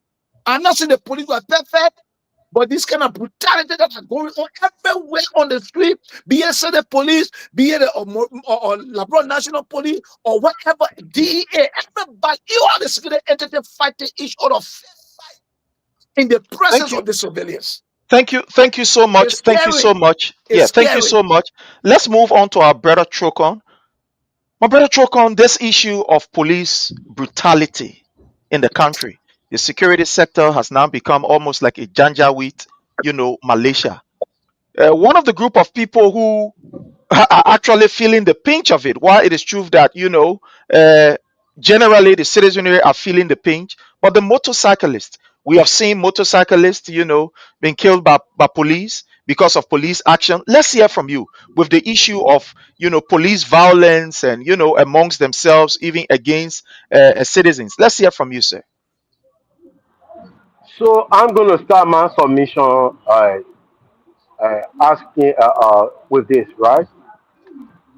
There is no way you plant pepper and expect that when that pepper grows, it will bear coconut. I say this to mean that, look, we who are followers, what attracts or what motivates us is those attributes that our leaders possess. What we see in our leader is what attracts us. I'll give you an example like of SG Koji, right? He have that characteristic similar to President Weah, wherein he's friends to almost everybody. He accepts everybody, and people that even starving at the back. Sometimes you go to him, you tell him, you say, "My man," and I mean when the people talking about thing about, and I don't want forget it. I will handle it. So leaders follow. Follower. How you call it? Their action, everything they do, they get those attributes. They try to imitate their leaders. You have a president. You have a president that told the entire world, make the entire world to understand that the thing they call law and order in this country is over. For the first time in my entire life, for me to see police men, what be police men beating lawmaker? That honor President Baga, it happened. Look, the journalists in the country are tired recording mob justice or violence. This is the only country where police officers are giving direct instruction to beat and kill motorcyclists and will go free. Go in the street. The police officers are standing with sticks in their hands, prepare to brutalize motorcyclists. Who giving it? Who order are they using? If the president were against these guys' action, you really think they will be brave to look at innocent motorcyclists who sincerely left a home to come and look for food for his family. And one police man will come and put on last in. Do you know how many motorcyclists have lost their life in the hands of police? Are they criminal? In the hands of police? So the president believes in violence. And trust me, everything President Barack is going to do when he becomes president, he's during the campaign time. What do you expect? Oh, you think President Barack is going to do everything? You saw the people killing people in local country. You saw them killing people in Canada. I thought about these very people are in power today. So do you expect them to do what thing? He didn't just stop there. President Barack took it for a month. He said he's doing business with the devil. Oh, the devil can go battle or they can go with different weapons. Look, there is nothing could have come out of the devil. So the brother told Liberia that me not yeah. I believe in God. I believe in the devil. They look at him, many president, and you say, come on. I can quote. Tell me that he will give me Catholic. It's not possible. You can't. They don't. Look, what you get quote, what family or everything will not get you some. So President Barack can only offer what he have. What President Barack have is violence, is lawlessness. And let me close on this. I see almost everybody now. What more about people and they can take the law in their hands. These more about people, let's put the motorcyclists aside. In this country, almost everybody in this country when they get issue when they tell them a police they can say they will waste their time. Look, when you find citizens making these remarks, that they are not going to waste their time going to police station. Do you know what that means? They are lost trust and confidence in our security system, which is very general. And many people are not looking at it. And one of the things that can really pee me when people who claim to be educated are not solving the problem but shifting blame. Right now people are looking at the end result. Oh, the motorball people when they kill the man, the man wanted to see motorball, they kill the man. No, what's the root cause of these things? We are lost a lot of our friends. Criminals use motorbike, they set up back, they get gun with them and kill motorcyclists. They set up back and steal from people. So they say that we were riding back when go to some place and then when they ask you where you motorbike man, you say no, you're not motorbike man. Do you know why we can be ashamed to identify ourselves as motorcyclists? It is because of that stigma that is being placed on our head. It's like a bono that we are carrying. Anyway, we are not criminal. We feel guilty because certain group of people choose to carry on criminality. And the sad thing about it is that when we are lucky to grab these guys, when we carry them to the police, do you know what the police do? The police compromise these guys, take money from them and send them back in the street. What do you expect motorcyclists to do when they grab one of them? To carry them to the same police that will take back from them and put them back in the street? No! These are some of the reasons people are taking the law in their hand and in conclusion, Liberians on the average don't trust our security system. There's a complete breakdown of rule and order in our country. Thank you so much. Let's get to our brother Abubakar Ba. What is happening? More violence all over the place, police brutality, injustice. It's as if it's okay. You can just go ahead and do what you want to do because the police are doing the same. We are scary. Our people are now becoming afraid of the police that is supposed to run. Let's hear from you, sir. Look, when you have the president in power who is, may I say, not connected to the reality of the day, it's unfortunate. The president has shown to the world that he's not concerned about the daily happenings in the country. Why do I say so? The two big cities in Monserrado County, Monrovia and Painesville, appear to be like a wartime country. Liberia, those two cities have just gone on the Guinness record as a country with the most barracks, most checkpoints in the world. Check the statistic. It will tell you that Monrovia and higher number of checkpoints are we extensively in neighboring countries, whether in the western part, northern or southern part of we are African. Have you seen the number of checkpoints that you now see in Monrovia and Pittsville? You do not. Those checkpoints supposed to be what? A reason for safety, for safeguarding lives and property. But right in the middle of those checkpoints, you see the very security apparatus of different, may I say, institution. For example, you will witness the LMP versus AFL at the SD Cooper Road Junction. Waterside, you will see immigration versus Liberia National Police. It is as if that it is a league being open, or tournament, or punch throwing tournament between security personnel in the plain view of citizens. So the citizens see these things, they learn from these security people. They say, but if air force and police can have a tournament, immigration and other people, other security apparatus, maybe DEA can have a tournament in fighting, in doing some violent action, we too, we can do the same thing. Are you getting the point? Yeah. This Tournament. is a tournament that the Liberian people have been introduced to. But the Boxing tournament. yeah, boxing tournament, probably inspired by the security that should be preventing these things from. This is the reason why you saw when some of us we saw the Ministry of Justice some 4 or 5 months back, they got some funding for some international partner to eat. They did one big billboard at Vamoma Junction, telling people against wanting there's this breaking news I want to bring in. There's this breaking news after Abu that I want to bring in. Yeah, go. Yeah, Honorable Abu, just conclude, please. After Abu. Yeah. So that thing that we saw, it was just a way of eating partners' money.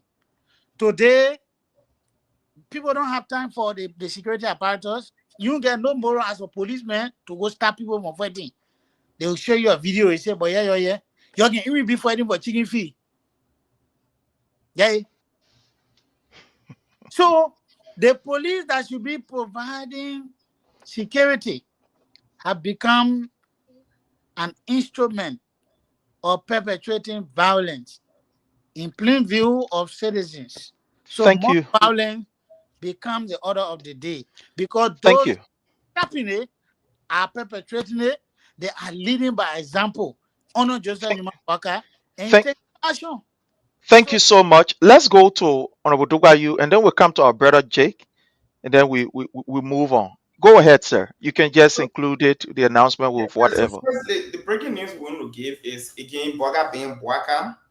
I just saw a list where Boaka has dismissed the Enfield managing director, and the credible information we receive for that dismissal is in a confident. I was told Dubayan was giving his disposition and his disappointment over the president's move to build 10 billion mansions in Lofa, while they don't have laboratory functioning, while they have key issues like finding a vaccine for maple pox. There's some pox in Liberia. The monkey pox.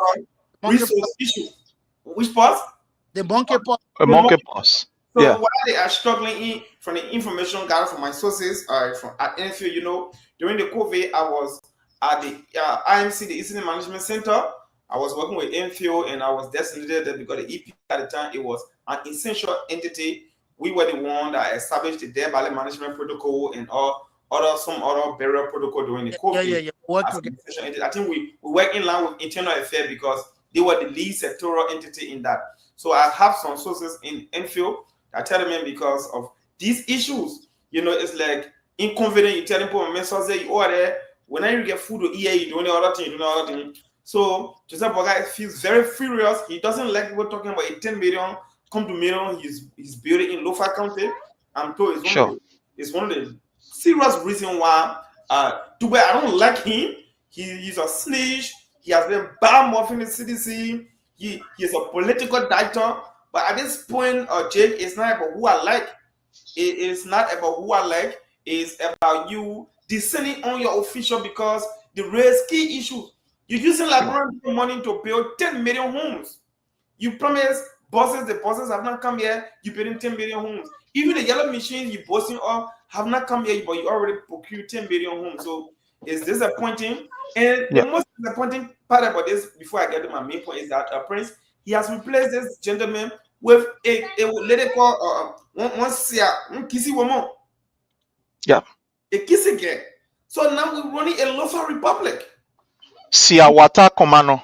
Yes, she's a kissy. And the Komano, she is a daughter of Dada Komano, right? Who is, I think they say he will coordinate and work collaboratively with Anchor with stuff. Her father is in the government, and now she's in the government. So we're running a kissy government.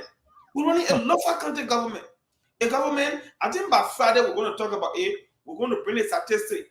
All of the kissy people, all of the Lofian in government will get their names, their position, their entity. We'll announce it over here and do a comparative analysis and see, you know, it's disappointing that you have a country and only one group of people. No, but Randall, I don't want to cut you off. It is, I don't know what you intend to say, but to say a PC government, I mean a local government, don't you see that as very, anti to the people of Lofa County? No, I'm not the way anti. in which you are saying is that good? No, we live in a country where everyone have equal right? Political representation is based on county. One tier means say because you got 7 tribes from Lofa, so Lofian gotta be all over. Then they should get 7 senators. But the entire big county, regardless of other tribes, they got 2 senators. Political representation, the landscape. Mr. Bwaka and his group, they have argued that Lofa has plenty of tribes. Now, don't get me wrong, I don't hate the people of Lofa. They are brilliant people. My brother Eddie here is a Lofian, he's my good friend. But if you live in a country where at the time, a few years ago, they said our government was a Southeastern government. There's missing the fact that the Southeast is a region that consists of about 5 or 6 counties. It was a region, and most of the people that were listening were elected people. They were not even appointed by President Weah.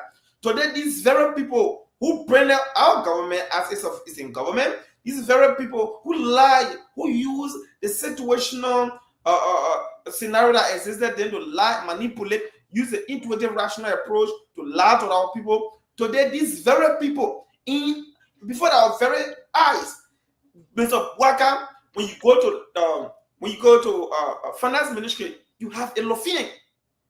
You go to central bank, a financial entity, you have a Lofian. You go to LRA, a financial entity, you have a Lofian. You go to the financial intelligence agency, a financial entity, you have a Lofian. Why only all of the lucrative position you give Lofian? Are they the only financial scholars in the country? That is the basis of my argument, Abu Bagaba. So it's not I'm against Lofa. I cannot be against Lofa. We have many Lofians in our party. I have Lofians in my family. My name is Brenda Masekwa Dobayu. I got some link with Lofa County, because people who read me up. But it's because of that, Mr. Bwaka. It's a passport for Mr. Bwaka to appoint about 60% of his government from Lofa County, one county. That is a basis for war. Those are the reasons why we went to war. People accuse Samuel Doe of nepotism. And today, we have nepotism reincarnated in a gigantic form. That is not what we vote. That is not the idea of rescue that they talk about. That is not sound governance. That is segregated government. That is nepotism to speak, and it's against our constitution. That is the argument we are raising, Mr. Prince Sharif. Thank you so much. Let's go to to our brother Jake, and then we'll go to Honorable Trawale. The issue of violence in Liberia. Jake, let's hear from you. Prince, let me tell the followers here. Let me read the Unity Party playbook. Let me tell them. Let me start from all and read that playbook. These people love power. They're not tolerant. They are a violent group of people. In adultery is part of the written all over that DNA. Compare Ellie Johnson selling first term, 12 years, and now it seems they don't believe in what George Weah achieved. They don't believe in development. George Weah brought developmental policy that changed the whole game in Liberia since 1847. Look at the damaging State Department report. that they told the Braga government. They are since that report, it's getting worse in the country. Who's they listening? They're not listening to nothing. I want nothing coming to them. I told them I want nothing coming to them. They will only say one day and say, well, I told them they have been blackballed. I tell them they have been blackballed, nothing coming to them. They might even think about the Arab war.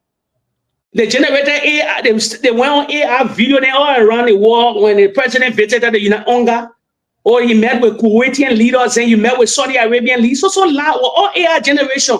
So loud. Today, 2 years into the presidency, I don't want to compare, I don't want to talk about our violence in the country, the police brutality. It will never stop. The people keep, let's see, Liberian people know that. One of the questions I'm asking the Liberian people now, are you better or none than the CDC town?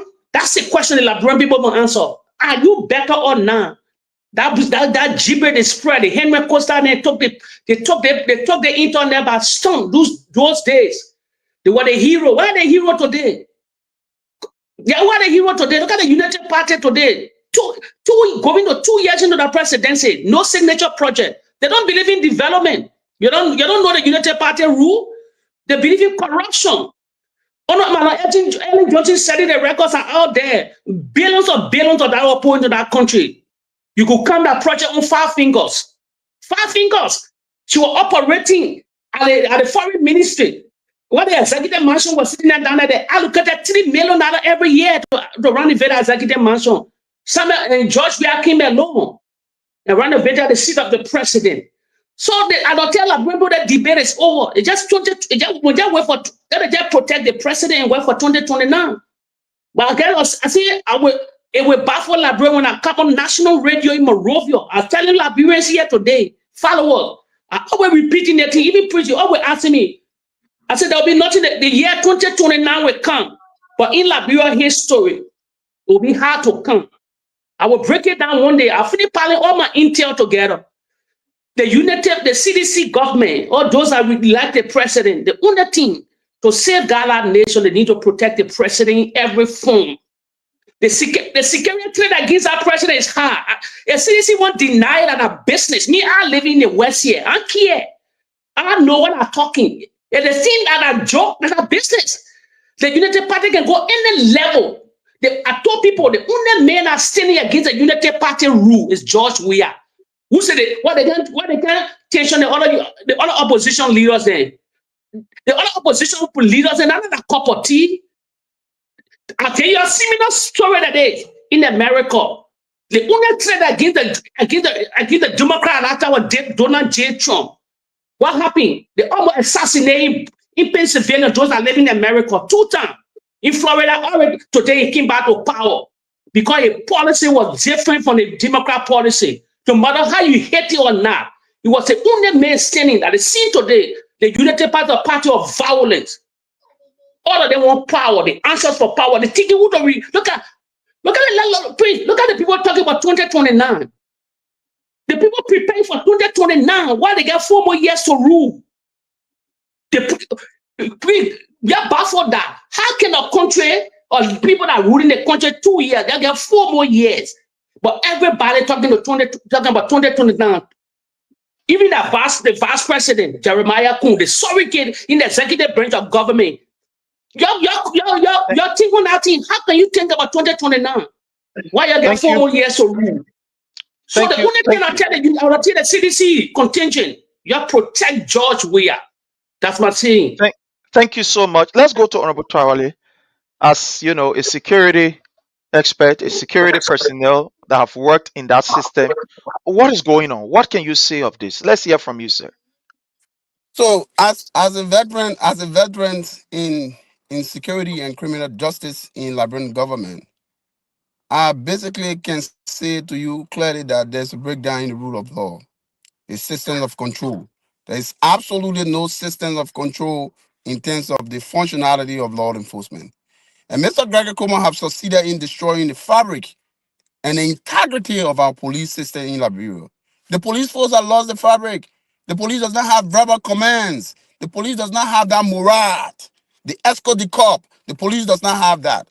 Because Mr. Gregory Coleman have succeeded in destroying the morale of the Liberian National Police. The reasons are simple. The first thing, when Mr. Gregory Coleman took over the Liberian National Police, he became more political. He did not focus on building the capacity of the of all of the police officers. When you as the head of an agency, head of law enforcement, your first target should be how to build the capacity of your law enforcement officer.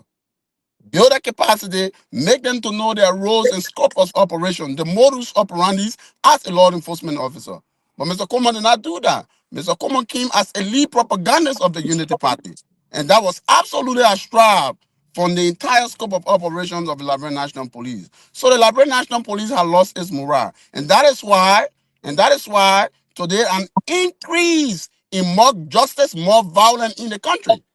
Because when the people do not no longer believe in the police protections, the people no longer believe in justice. What the people do is that they take justice in their hands. More justice will increase. That's why Emma Duncan said an increase in propensity gave rise to criminal ill. It gave rise to criminal ill. So Mr. Gregory Coleman have destroyed the fabric, have destroyed the fundamental protections. The one where all the Liberian people are supposed to run to. The Liberian people are not running away from the police. The Liberian people running away from the police. So we have a complete breakdown in law and order, security, justice and security. And so I was recommending to the Liberian people that if President Weah coming back in 2029, he will have to do a lot of work within law enforcement. There must be an absolute criminal justice reform, a complete criminal justice reform, because the entire euphoria of the criminal justice system of our country have been broken down. Have been broken down. The scopes of operations of the police have been decimated by Mr. Gregory Coleman. Have been absolutely decimated by Mr. Gregory Coleman. I listened to Gregory Coleman having press conference yesterday. It baffled me. As a law enforcement officer, the law said when crime have been said to be committed, the first point of contact is the police.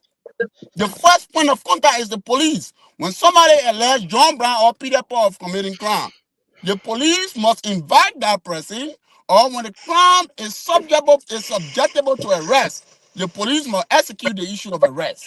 The police have 48 hours to have you under the custody to compile the prima facie evidence, the culpability of the crime, which is the fruit of the crime. The police have that 48-hour responsibility by law. When the individual was alleged of rape, did Mr. Gregory Coleman muster the courage to arrest that individual in question? What did Mr. Gregory Coleman say? He said that there is no forensic evidence to determine the culpability of the crime. Does Mr. Gregory Coleman has the authority to determine what are the culpability of the crime in terms of forensic evidence? No. It is prosecution. It is not the police. The police duty is to arrest, go on the scene, arrest the person in question, process the man in 48 hours, submit the man to court.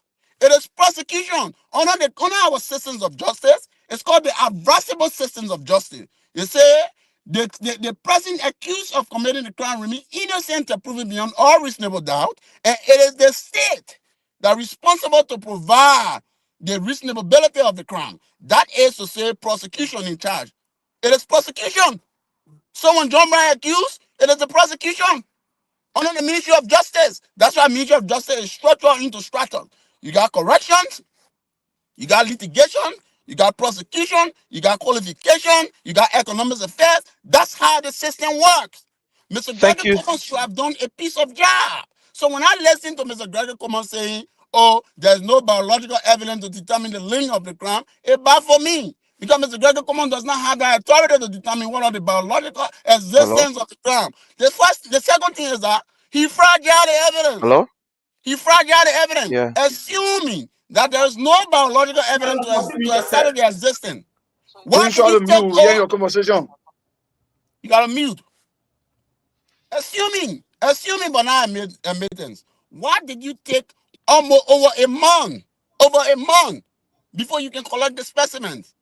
In criminology, there's something we call the spermatozoa. When a man and woman have sex, the sperm exists in the present for 3 days. The egg in the cell, you have to take it out and do the cross-examination to collect the probability of the crime. Did Mr. Gregory Coleman did that? He did not do it. So I can say to the public and to the panelists that The fragility of law enforcement in our country have been destroyed, and that is why the increase in more justice is skyrocketing. The increase in more justice. Nobody believes in law enforcement present. So when we take over, comes 2029, there will be an intensity of community policing. In Thank you. fact, no police officer will wear in uniform to go in the community. One of the Thank you key so strategy, much. and that strategy is called the broken window strategy.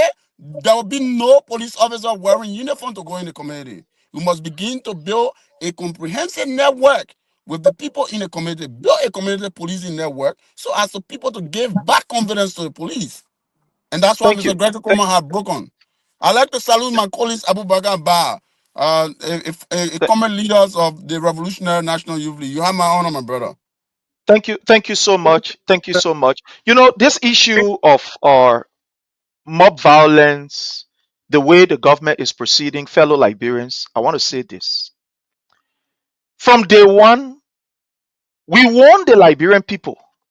We told Liberians that this particular government, judging from their history, judging from where they are from, that they were not coming to ensure that the issues are addressed. We told the Liberian people. There were signs that we saw. There were signs that were given to the Liberian people. And all of these signs were ignored by some. When Breaker stood on the platform and told us, the Liberian people, that from his very youth days, that he's been very dishonest to take Saul and give it to Billy Goat to sell it to another person, we said that was a serious sign. But people felt that we're joking. Hey, leaders in DJ, hey, the people they're joking.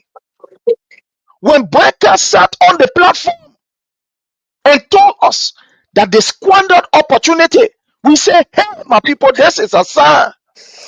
People say, oh, I forget about it, hey, man, you lead it. When Breaker told us that while he was in opposition just for 6 years, after this man led for 12 years as vice president, he was giving all of the opportunity and all of what you can think about in terms of money, blah, blah, blah, and stuff like that. This man was brave enough to tell the Liberian people that, oh, they play what are living on loan. We said it was a sign. When this man told us that all throughout his life, he was living in a corner there, you know, Congota Barrow. He has been there for 40 years. In fact, the house has been seen, 3-bedroom with a place there and this, that. We said they may not believe in development. 12 years, you stay living in a place. They may not believe in development. It was, oh, they all leave it. Fellow Liberians, like Pastor Sasa said, or someone said, if I'm not mistaken, you don't play corn and you go tomorrow and say you want to reap banana. It's not possible.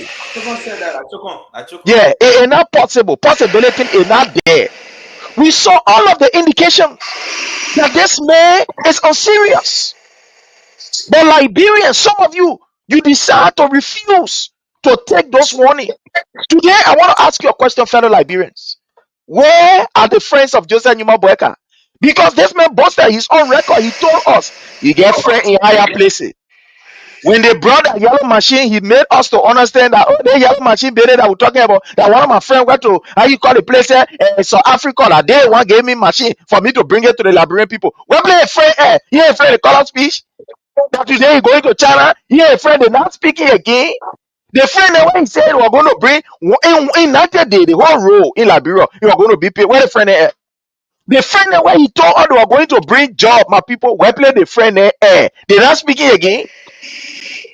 Well, friend, where I want to bring the ILO boss, they're not speaking again. They may plow. You see where we're going? You see where we're going?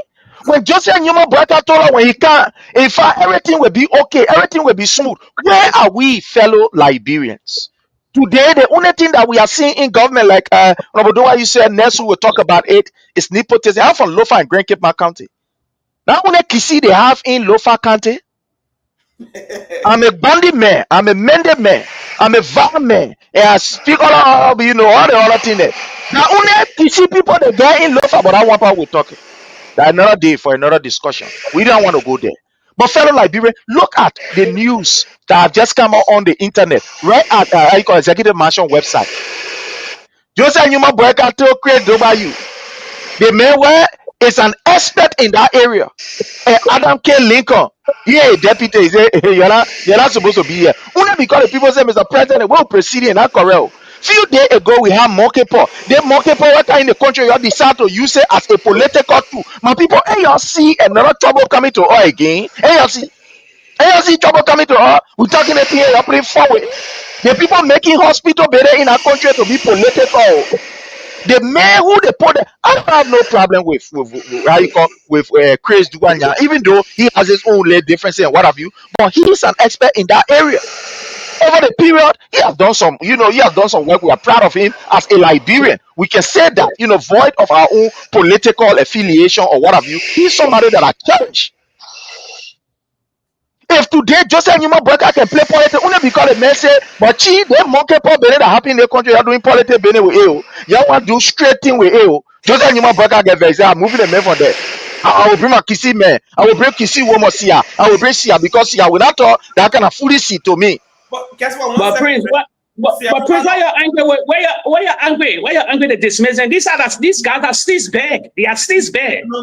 You're forgetting that history. The thing is, my brother. The thing is, these people are professional. Let's agree that we have our own, but they are professionals.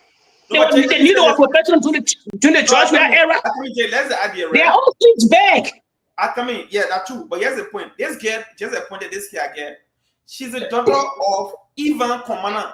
Ivan Komana is a cousin to Joseph Boyka, and he's also a commissioner at the AIDS Commission. This guy is a commissioner right now as we speak to you at the National AIDS Commission. The girl just appointed to replace Dadonya. She is the daughter of this particular AIDS commissioner. He's already a commissioner in government. That one. 2, he is a cousin to Boyka. 3, he's a Lofin, and now this girl is appointed there. So regardless of what is stupid is against CDC, for us, we are Liberians. We have a better version for Liberia. We are not United Party. We're not looking at that area. Fire for fire. And there's the reason why you saw during the regime of President Weah, there were other people who opposed him, that they were part of his regime, because he believed that once you are a Liberian, you must be able to contribute. But let's move ahead and let's welcome our sister, Alita. Alita, you come at the time we're about to close up, but we want to say welcome. Take the next 1 minute 30 seconds. Let's hear from you. Just give us a double dose of everything that we've talked about, and we hope that next time you will be on early on Friday. But let's hear from you. Of course. A pleasant good afternoon to everybody listening, especially having my countries and seeing brothers on here today. It's a pleasure, listening to you guys. Revamp that momentum to come in to create the gender equality on the platform, to have brilliant men on here giving strategic views about the happenings in our country, and to have a little sister in a country to then come to add to that. That makes a whole lot of sense and a balance.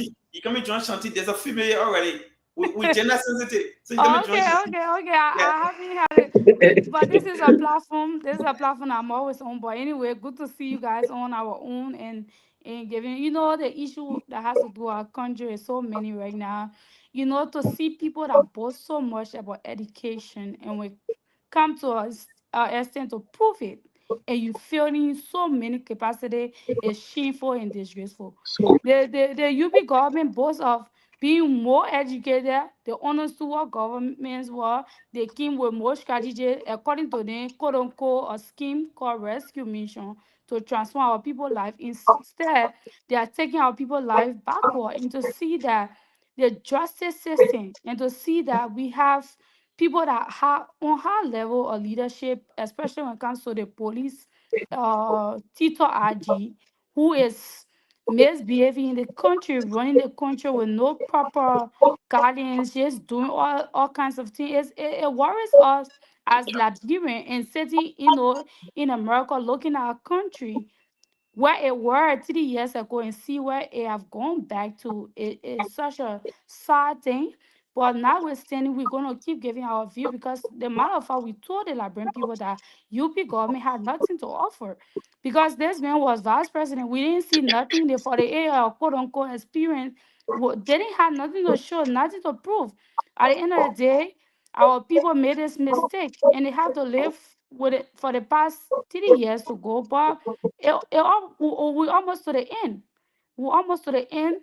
And very soon, 2029, CDC will regain leadership role, work double, and transform the Liberian people's life. And to my fellow citizen brothers and sisters, Saturday we are out. Even though we cannot physically be there, but we are out there. We are in spirit with you guys. Keep carry on the momentum, keep working hard, keep mobilizing people. And if you get vehicle, try to transport people to get there. That is what, because the people bring a lot of strategy. 1 minute they land for somebody, 1 minute they land. The person said, "Don't carry me, don't bring your thing around me. I never sue. Say that you're red bidding for Birmingham 1 minute and all." It's so many stories, but because they are intimidated by us, we are the force, we are the party, we are the massive party. We have the strength and they can make it. And so every one of you guys are working tirelessly and putting in your time, taking off your business schedule to be here to not just defend our political institution, but to show Boaka and his gangs, quote unquote, lies and deception to the Liberian people. It means a whole lot. And Prince, thank you once again for always having me on here. You're about to leave. I'm not going to delay that. I see my catcher, Erita Wade, in the back. That's a people very fitty. It's a pleasure. People said, every one of you Show a guys mail come here location. to learn. Show a mail location. I I be I strategic. Go see, the I see, location. I See what you see, show I here. see everybody. So I just display my location like see I be telling Yeah, for where you fly. probably Man, you Trini, always you tell go us to it, stuff but already. everybody anyway. will ready. I Ellie, you see, understand? Anyway, Some everybody already here will ready. forget Don't it. worry, You my want senior brother. You always tell us They are stuff already. They discussion. radar on you you already. gotta They you radar gotta on be you, brother. strategic. Let all the Trini part forget that class you take it. That result when the teacher decide to jump over one subject or over one No, topic. because Sorry. I didn't get So a Eddie class will be last time. blamed. I said the man ready with me. Hear me? You don't want to say Eddie that will you be responsible. put The that degree graduate Trini anyway. class, That food according to power. what we gather, you the skip more one pay topic. we saw the more pay the farm. Don't But worry, this you no will thing. pay the fine, of course. Yeah, very far. Yeah. But anyway, The man, let's go to our brother Chokon as he concludes from his end. Let's go to our brother Chokon. And my brother Chokon, I want you to, in your conclusion, for you to talk about this issue that we saw, the Liberty Party from Madam, how you call, Bronsky sent out a communication with the barrage of, criticism, relative to how these few days things has been going on the internet when an individual went as far as insulting the former president, His Excellency President Dr. George Manneh Weah, and others, decided to respond. And we saw a communication that is, a press release from from the Liberty Party, a party. Basically, the women league that did not talk when other women were being insulted, when other women were being attacked, but we are hearing from them. So, in our conclusion, all of us can just the next 1 minute 30 seconds we can just add it up in our conclusion while we move on. So we start from you, our brother Chuko.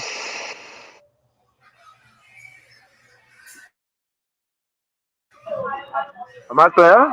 Yeah, loud and you clear. are, you Thank are, you are.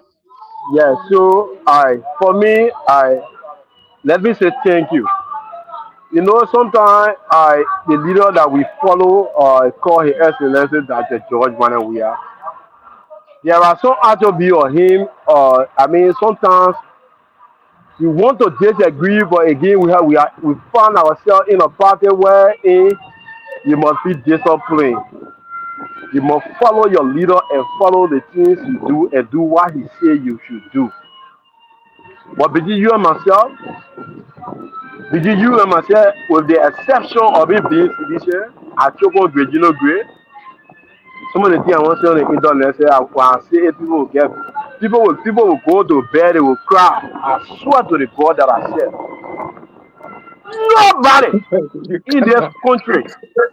nobody in this country, whether from the religious side, whether from whatever civil society, nobody have the moral to criticize us from the CDC or anybody that will insult President Baga or one of Nyobi Kaka Lawrence and the rest of these people are hypocrites.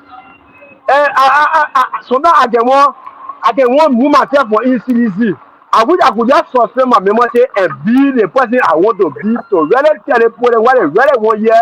They see where they were describing our common president. To bring Katumu Baga in the street. And so I see it in the so again enter in the nursery. Again pass through the blood.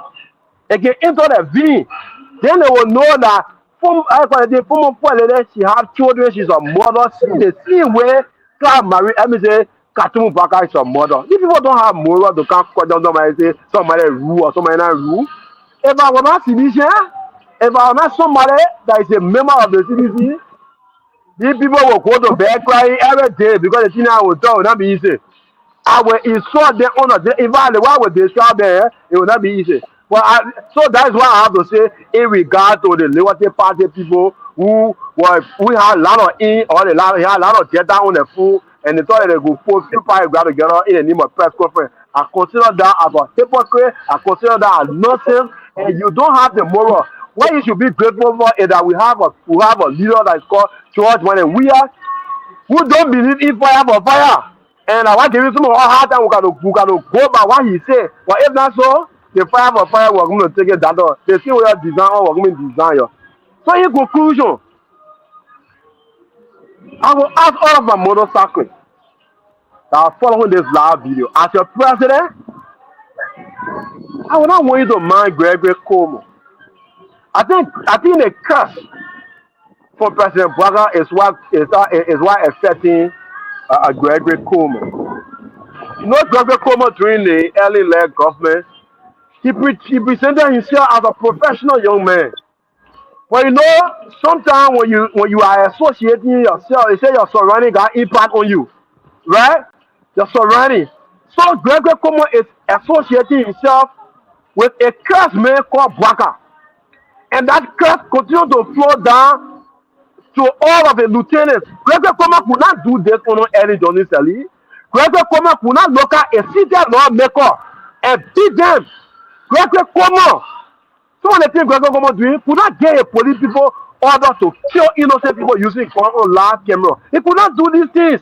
He could not do it. But he's associating a boss as a killer, a boss believes in violence, and so he can do whatever people the boss. And so I'm asking all Bono Sacre, no matter how what the police do, we should not be provoked to take the law in our hands. This is our country. It will murder people. We will destroy everything in this country. If people don't have law for this country, it has been proven beyond all reasonable doubt that if people want to see their country destroyed. It has been proven. So I'm asking all motorcycle all my boy who believes in my wisdom, who believes in my leadership, that they should not take the law in their hands. Equally so. Equally so. They say when there is war, you prepare for peace. When there is peace, you prepare for war. These people are launched war against motorcycles. This is the information. The transport ministry is about to force our motorcycle for the second time registration. After collecting over 14 million for poor motorcycle in the name of motorcycle registration, the government is about to re-register our back, which we consider as a fair attack on our motorcycle, and we are not going to accept that. We will not register our back, and I'm asking all motorcycle owners my voice, civilians, to be here at the party quarter. Your parking space is already secure. I beg you, we're not taking more than 5,000 motorbikes because the space here is small. Please, we're not taking more than 5,000 bikes, so it will be on the basis of first come, first serve. The first 5,000 motorbikes that will come, they will be the group of motorcycles that will have space to park. If you come and the 5,000 bikes already have the parking space, we need to be roaming around. Thank you so much, and let's get prepared for our program on Saturday. Thank you so much. Let's move on to Pastor Success A.B. Dennis as he gave us his concluding statement, his parting comment. Let's go ahead, sir. It's over to you. Thank you, Prince, and I want to welcome my own little sister Anita. You welcome. I love to hear your voice. I love this the energy. Yeah, she got her passion. But Prince, again, look, I wrote on my Facebook page, was this morning or yesterday that and I'll be very exact what I said. I said we told you yesterday to start supporting rudeness, but you ignore us. Do you have the moral now to condemn others? Prince, we were brought up in our Liberian culture to insult. If I let me not forget about insult. The fact that you are seated and the female is standing, you have already abused the culture of our society. Just by you sitting down and the female standing over you. That's how much we respected our ladies. But when these Janjaweed guys came and took over our country, or when they were in opposition, they watched. And not just watch, they facilitated, they supported, they used their platform and energized a group of Hindu rebels that were sitting out somewhere abusing ladies. And they were cheering them. They were cheering them. Do we support people insulting women? No. Yesterday is condemnable. Today is condemnable. But the question here is, if they are crying foul now, they ask themselves the question, how do they feel in themselves? How do they feel? The way they feel it now, that's how the former first lady felt yesterday. The way they feel it now, that's how the former vice president felt yesterday. The way they feel it now, that how other women who serve under the leadership of this excellent President Weah, who was insulted. It's our end on this. President Baka took over. They want, I don't have E, I don't know. He came from Morocco and came to Liberia. And one of the ladies that were insulted by the young men took him to court. Instead of allowing the judicial process to play on and see who is acquitted, who is adjudicated, they didn't do it.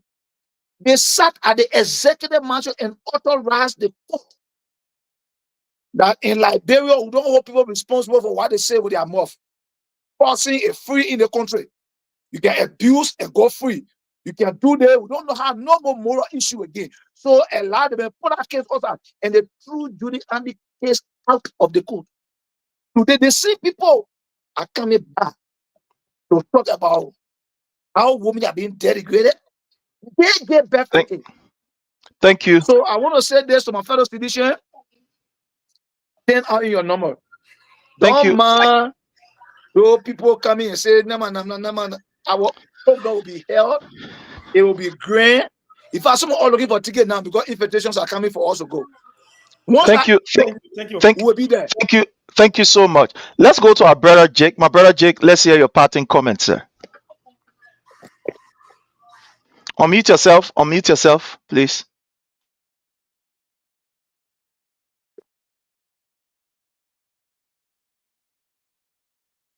Yeah, let me say something. I'm not here to sugarcoat nothing. That brave people led too much to sugarcoat. She on Charlie Bronskin and Yombly Kanga, they buried the Liberty Party. Bronskin may so rest in peace. I know he rolling in that grave. But now, to see the Liberty Party turn to one of the least party in the Republic of Liberia, that's what Charlie Bronskin need to think about. You can remember the man's statement vividly when he said he eyeing the president, I will beat Domo in the executive mansion in a Basel parable. While a shame on the Basorian people, while a shame on Yomli Kanka. Me, I'm not going that way they're going. No, it's a shame on them. They destroy the unit, they destroy the great Liberty Party today. The Liberty Party and the CDC have similar policy. They are the grassroots. That the common people party, disregard. But today, they made us say the least parties, got CMC them greater than them. Let them try to revamp that party. That's the obligation of the Liberty Party that surrogate.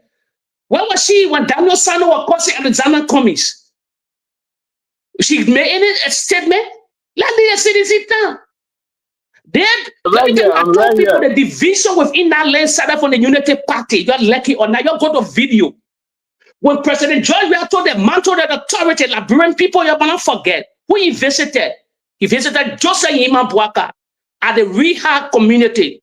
He said, let's bargain, be bargain. Let's work together and carry the country forward. His son were working with his son were working for George Weah. People within the Unity Party left in the government. They were all working. But so Gafine, all of them, foreign minister at that time, government inclusion. Even the sedition were angry at that time. He gave them the olive branch. What a day. 6 to 7 more in the main presidency. They started that campaign. They left on the Henry Costa, all these surrogate. They came on social media, bambooting from all angles, spreading gibberish and lie. 16 billion out of missing money. 25 million out of mopping, building condominium. Oh, the president pregnant Jackie Appiah. Where is Jackie Appiah now? 2 years into the president, so the Jackie Appiah can deliver the child. Jackie Appiah they can deliver. 2 years to be getting keeping pregnancy. They spread that gibberish today. So they don't have no as our brother sisters say, yeah, they don't have the audacity to condemn somebody. Causing was the root of the day in Liberia. It was a breakfast for everybody in the opposition at that time. The Delone, they were soon the executive, they were soon the president. They would drag the Henry Costa and they would drag the president. All these statements. Thank you. Writing book on the first lady. They were all cheering today. They don't have no ground. Imagine Prince, like only one person shaking now. Now CDC contention, only one person were in CDC shaking, and not everybody on the rampage or that insulting you. Only one guy going J board and the boy take the whole internet by storm. They're making statements until they made new law, until the legislature made new law, or else they gotta slow down because they started all the division. Thank you so much.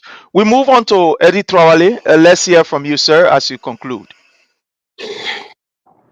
Thank you, my brother. Thank you. And I'd like to say thanks to everybody for their opinion. And it's important that we use the platform to express. Two seconds, please. 2 seconds, please. Yeah, you will conclude. You will conclude. Don't worry. You will conclude. He said you want to get information. Yeah, I think you guys say. Go ahead, Go ahead. Yeah, as the show going on, I'm currently here at the HQ. Rather, I want you guys to be viewing. I'm here at the HQ. We are playing levels. So just so you see the guys are working. Oh, wow. So other people can be viewing around the world. Yeah, so for Liberia, as you are seeing, this is what is happening currently at the CDC headquarters in preparation to the groundbreaking ceremony. Lights have been planted, this is to tell you that day is going to be a holiday in Liberia. I'm telling you. Wow, this is a current event. This is not how you call recording. This is something current. Our brother is there. Yellow Machine, Chocon Gray is there. So thank you so much. Yes, Honorable Trawale, go ahead, sir. Again, I'd like to say thanks to all of our brothers. You can feel the momentum. You can touch it. You can see it. It's visible. It's pressing. The momentum is high. We will fabricate the pillows on Saturday. The party will come out on Saturday. We'll break ground. Our people will get a resting place. We'll have our party headquarters. And we'll remove the Unity Party out of power. We can say they will all fear and favor. But I'd like to say this to the people who are ready in the corridor. Cussing women. Why are we cussing? Today, are we not criticizing people who cussing? Do they have the moral grounds to argue why people must cuss women? Do Yondi Kanga have the moral rectitude to even question whoever cuss? Do Joseph Boyka or the Unity Party force have the moral rectitude? Cussing was norms in our country when President Weah was president of the nation. The Unity Party force to force the president where? Cussing was like a discourse. It was a tradition. Every force of the Unity Party was cussing. Are we now saying our culture is a taboo? That's a norm, it's a tradition. We were bent according to the realms. We will mandate our people. There will be fire for fire. If you curse any of our political leaders or any of our leaders in our party, we will curse you. If you use any curse, we will use that curse. If you propagate, we have people for him. It's fire for fire. This time around, like we said, we're not going to sit there and allow people to fly with propaganda again and allow them to go with impunity. We allow that to happen. The citizen lost elections on lies, innuendos, and misguided information. Our country is very gullible. Our people are gullible. What they listen to consistently will be construed as the reality. This time, we're not going to allow that. We will engage them. If the cost will cost. You want to go saver, we'll go saver. You want to go intellectual, we'll go intellectual. There are men who prepare. The days of 60 people are not qualified. Those days are gone. Those days are gone. The least American of the citizen are university students. The least Americans of the citizen are university students. So issues of thought, we pass that level of thought. We pass that level where citizen people are not qualified or competent. We pass that level. We will engage you in any way. You go up the sky, we'll go up the sky. You come down the sea, we'll go down the sea. Whatever way it goes, we prepare for you. So we have to say to the United Parties that we engage you. Whatever level you want, we have people with capacity. If you want us to go through civility and intellectual, we'll go civil. As a matter of fact, the sedition are even more competent and qualified than the United Party. Go on the scale of preference, go to the United States. The young Thank people you. in cities are qualified than the United Party. We have destroyed that debate. You got one American of the party, got 2 master's degrees. One American, I'm not ready, I'm not even putting myself in the limelight. Let me get 3 months to buy you alone. Before I talk of me, I talk of Emmanuel Johnson, I talk of Alvin Musana. All our brothers are competent. But if the state want to go civil, to engage the radio, to discuss the civility on the basis of data and statistics, we are willing. Like you said, we will cost now. Thank you. Thank you so much. Thank you so much, Honorable Trawali. Thank you. Whatever way it goes, we'll go that way. So I like to Thank you. encourage our people, our brothers and sisters and ghettos, the young people understand my voice as a young leader. You are on a revolutionary mandate to begin the mobilization. We know that the country is mobilized already. The country is mobilized. But to make it tell, engage. Go for the disenchanted United Partisan. Go for them. Go for even the United Partisan people. Recruit them. They have already started contributing toward the process. These people are disappointed in Baka is regime. Baka have destroyed the country. To face the nation, Thank you. it requires all of us. President Weah have set the trajectory, and the United Party don't want to destroy it. So we encourage our brothers to go out. Saturday will be very momentous. My school is closing. My school will be closing in the next 2 weeks. I will be in the country. Thank you. Thank you. I'd Thank like you. to say thank you. Thank you so much. Let's move on to the Honorable Randolph Maseko Adubayu, who is our next week. They're going to be hosting. You know, when you're hosting it, you know, you can talk plenty. Yeah, I want to talk, you know, economy. So next week, you are taking on charge. Yeah, Friday. So thanks to everyone. We encourage Chokon. I will encourage Chokon to be frequent. Even Alita, I'm glad you brought on today, Alita. We encourage you to be frequent. They play. In fact, if the whole country won't be panelized, we invite them. This is a massive show, right? And everyone have said everything. You know, let's look at the character of these people, Alita. I know you are female, very passionate. You, in your real sense, will not want anybody to insult you. You, as a passionate female, a real advocate for female, but you're not going to sugarcoat, you know, a segregated advocacy for gender. It wasn't at a very youngly yesterday who took hot tea and wasted it on Sir Joseph? Where were all of these gender advocates, right, Choko? Where were they when youngly as a lady who knows what it means to carry better for 9 months? She took hot tea on the basis of political variance, difference in view between she and Sir Joseph. This lady yesterday thought it was expedient. She thought it was prudent. Do unto others as you have them done unto you. That is the Bible, the golden rules of life.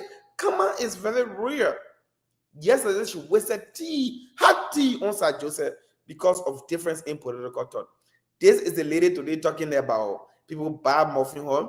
This was the lady who was facing Dumbo for Dillon when Dillon was saying he was stealing the president's car.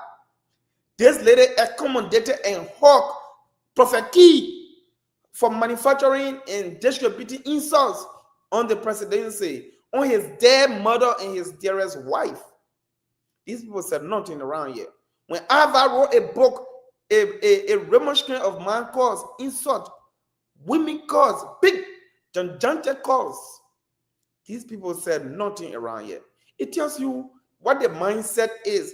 It is not because yesterday our leadership was wrong, it's because it was not them. For them, everything once it is not them, it is wrong. If it is them, then it is correct.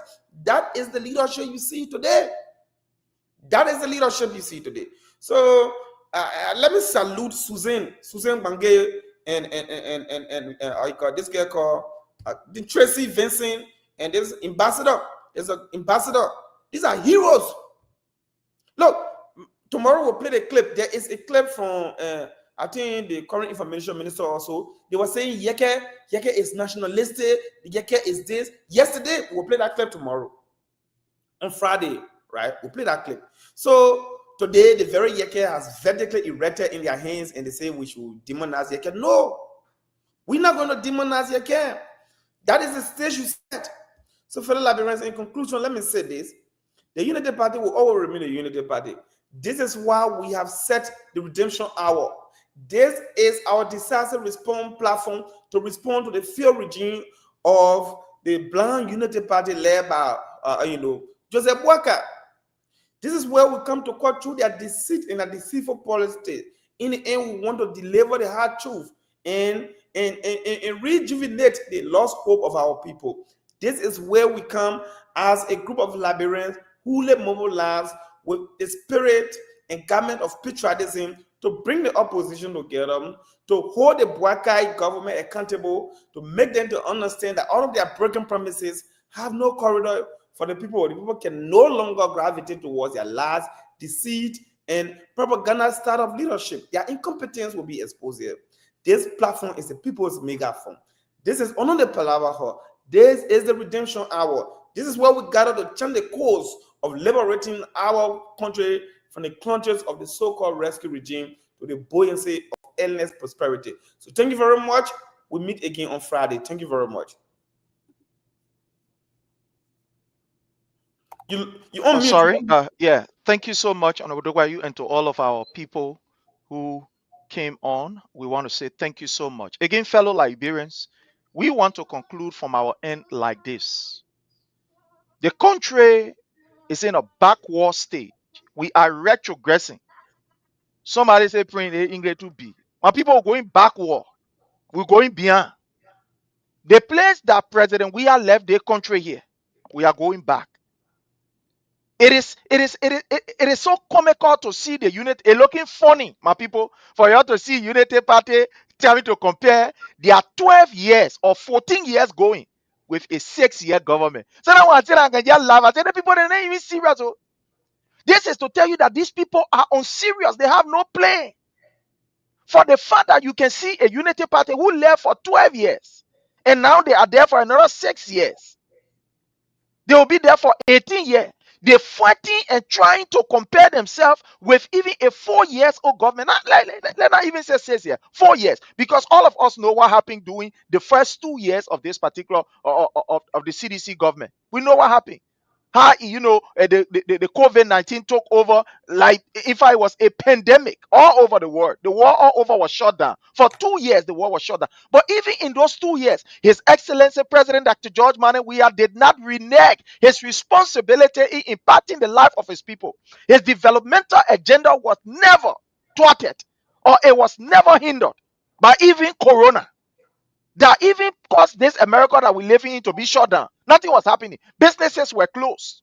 Everything was on a complete shutdown. That was when the Fellow major Liberians. hospital was built. During the COVID, it was when the major hospital was built. Definitely. That's when it was built. So during during the most difficult times of our history, of the history of the world, that's when we saw development at its best. Today we are celebrating the Noka Howard office that was initiated. Everything was paid for by His Excellency President Dr. George Manneh Weah. And the Unity Party came, and today they want to take glory for it. Look at the schools. Look at everything that is happening. Look, Boeka, like my brother Jake said, does not have even a signature project. The only project that we know that Boeka having that we can give him credit for. And at the boot, the lotto boot, where he say it get Sato le or any row Steve from somewhere they will catch the row. They boot them while we were paying, they say police boot that get Sato le or. The only thing we know Breka for is delegating hand pump in Bapolu country that they spent almost 300,000 that only lasted for 2 weeks. 2 weeks, can you imagine? 2 weeks. It lasted for 2 weeks. Today we are seeing violence. We are seeing rape and torture has been introduced in our society. Look at what the doctor said about those that were accused and are still in prison. When they went for the autopsy to be able to verify whether these people were tortured, for the doctors to perform those particular medical examination to either prove or to prove whether the allegation was true. You saw what the doctor said, that indeed they were tortured. Under Joseph Numa Breka, the security sector have now turned into a torture camp. While they are torturing people, they decide to open a league. As I speak to you now, there is a serial league going on. The league of raping among ministers in the among ministry. Now, as we speak now, the ministry of how you call the place, youth exposed now that they don't want in the league. They're leading all the other ministry. Ministry of youth exposed in the league. 14-year-old. And they can't go nowhere. That 14-year-old they can go to. You see how the people wicked? You get all the money. You get all. Where in Liberia there, when they say beautiful, our sister, our women, they are very beautiful. People are very hardworking, committed, and they're looking for somebody. Eh? They are looking for somebody. If you will be a good man to present yourself, you rusted at that whole deputy minister for Ministry of Youth Expo, you raping people. Small girl, 14-year-old. And you see the kind of useless life that we're talking about. And you see. Somebody who will say, let's throw fire kowa on their something. Somebody will say, oh, you see these people, you're bad. Because I want to think, just throw fire kowa on a property. When fire kowa land on a property, then you will know, say, what kind of wickedness is this? They finish with Ministry of how you call Youth Expo. They jump straight to Ministry of Agriculture. Ministry of Agriculture, as we hear, Ministry of how you call it, place education. A teacher, a DEO in Grand Cape County, impregnated a 16-year-old girl. They took the girl all the way to Sierra Leone. They run away to Sierra Leone. DEO stayed there, passing around. What kind of nonsense is this? Look at the country. Police people they just fighting all what they play. The police people they say they're hungry. Police men see MCC men, he get very say he want fuel. MCC men see immigration men, he want he fighting. I'm a man see police men, he beating it. What kind of problem? What kind of thing you're in? But fellow Liberian, when you make a bad choice and a bad decision, this is the repercussion. Your The cheese boy children are will following. be victim of these people. All that is happening, we saw it yesterday and we told you. So again, we'll be here on Friday. My sister Alita, take it out from your end and let's call this a day. You know, Prince, our traditional setting, right? Especially Todi, where I'm from, it had a tradition. And my question to the Liberty Party, because I read a press conference and I think they are a bunch of hypocrites. And I feel like they don't have Liberians' interest because this didn't start today. It started years ago. It could have been prevented. But you're one in with people who disrespected not just ordinary Liberian, the former president and incoming president of Liberia, not just him, his wife, included for years. But now, not just it. Giuliani, who is a traditional queen, was a traditional queen and a cultural ambassador of our country. Prince, where I grew up, when a woman cross is laid out in the time, the country they will enter the time. That's an abomination. And to have people were defending these individuals that were doing such a thing, and today they won't preach the law that oh it's not good. Were it good yesterday? It is good today. And we now back in time. The thing is, when we see these people think that they're capable of doing things that CDC cannot do, you pick anything you put your hand in, CDC can do it triple, quadruple. If we really put our hand in, that just 2 to 3% can answer for your running to court. Imagine. If we just come outside, everyone will all come outside for you guys. What will you guys do? But it is a learning process for them. But we will not stop. We have to complete our 6 years. That they completed our 6 years with disrespect, we'll complete our 6 years. When we come to power, then we can come to a conclusion that, okay, no more Thank, cursing. Respect my leader. I respect your leader. But anyway, Prince, it's always a pleasure being on here. Thank you for the job you do. Not just for thank our you so platform, much, but my for sister. Liberia. Have a good Thank you one. so much. Thank you so much. So, fellow Nigerian, on this note, let's call it a day. But before we call it a day, let's just pass this information that the CDC USA will be having her convention on the 25th of this month. Join us on Owens Brown Road in Columbia, 10689 Owens Brown Road in Columbia. We'll be having our convention, the DMV chapter. Join us and let's have a very, very nice time. On this note, we want to say bye from our end. We're hoping that the next week we can take calls. We are hoping that the next week we can take calls. I know sometimes we need to bring in our people, but maybe next week we'll take calls. Thank you.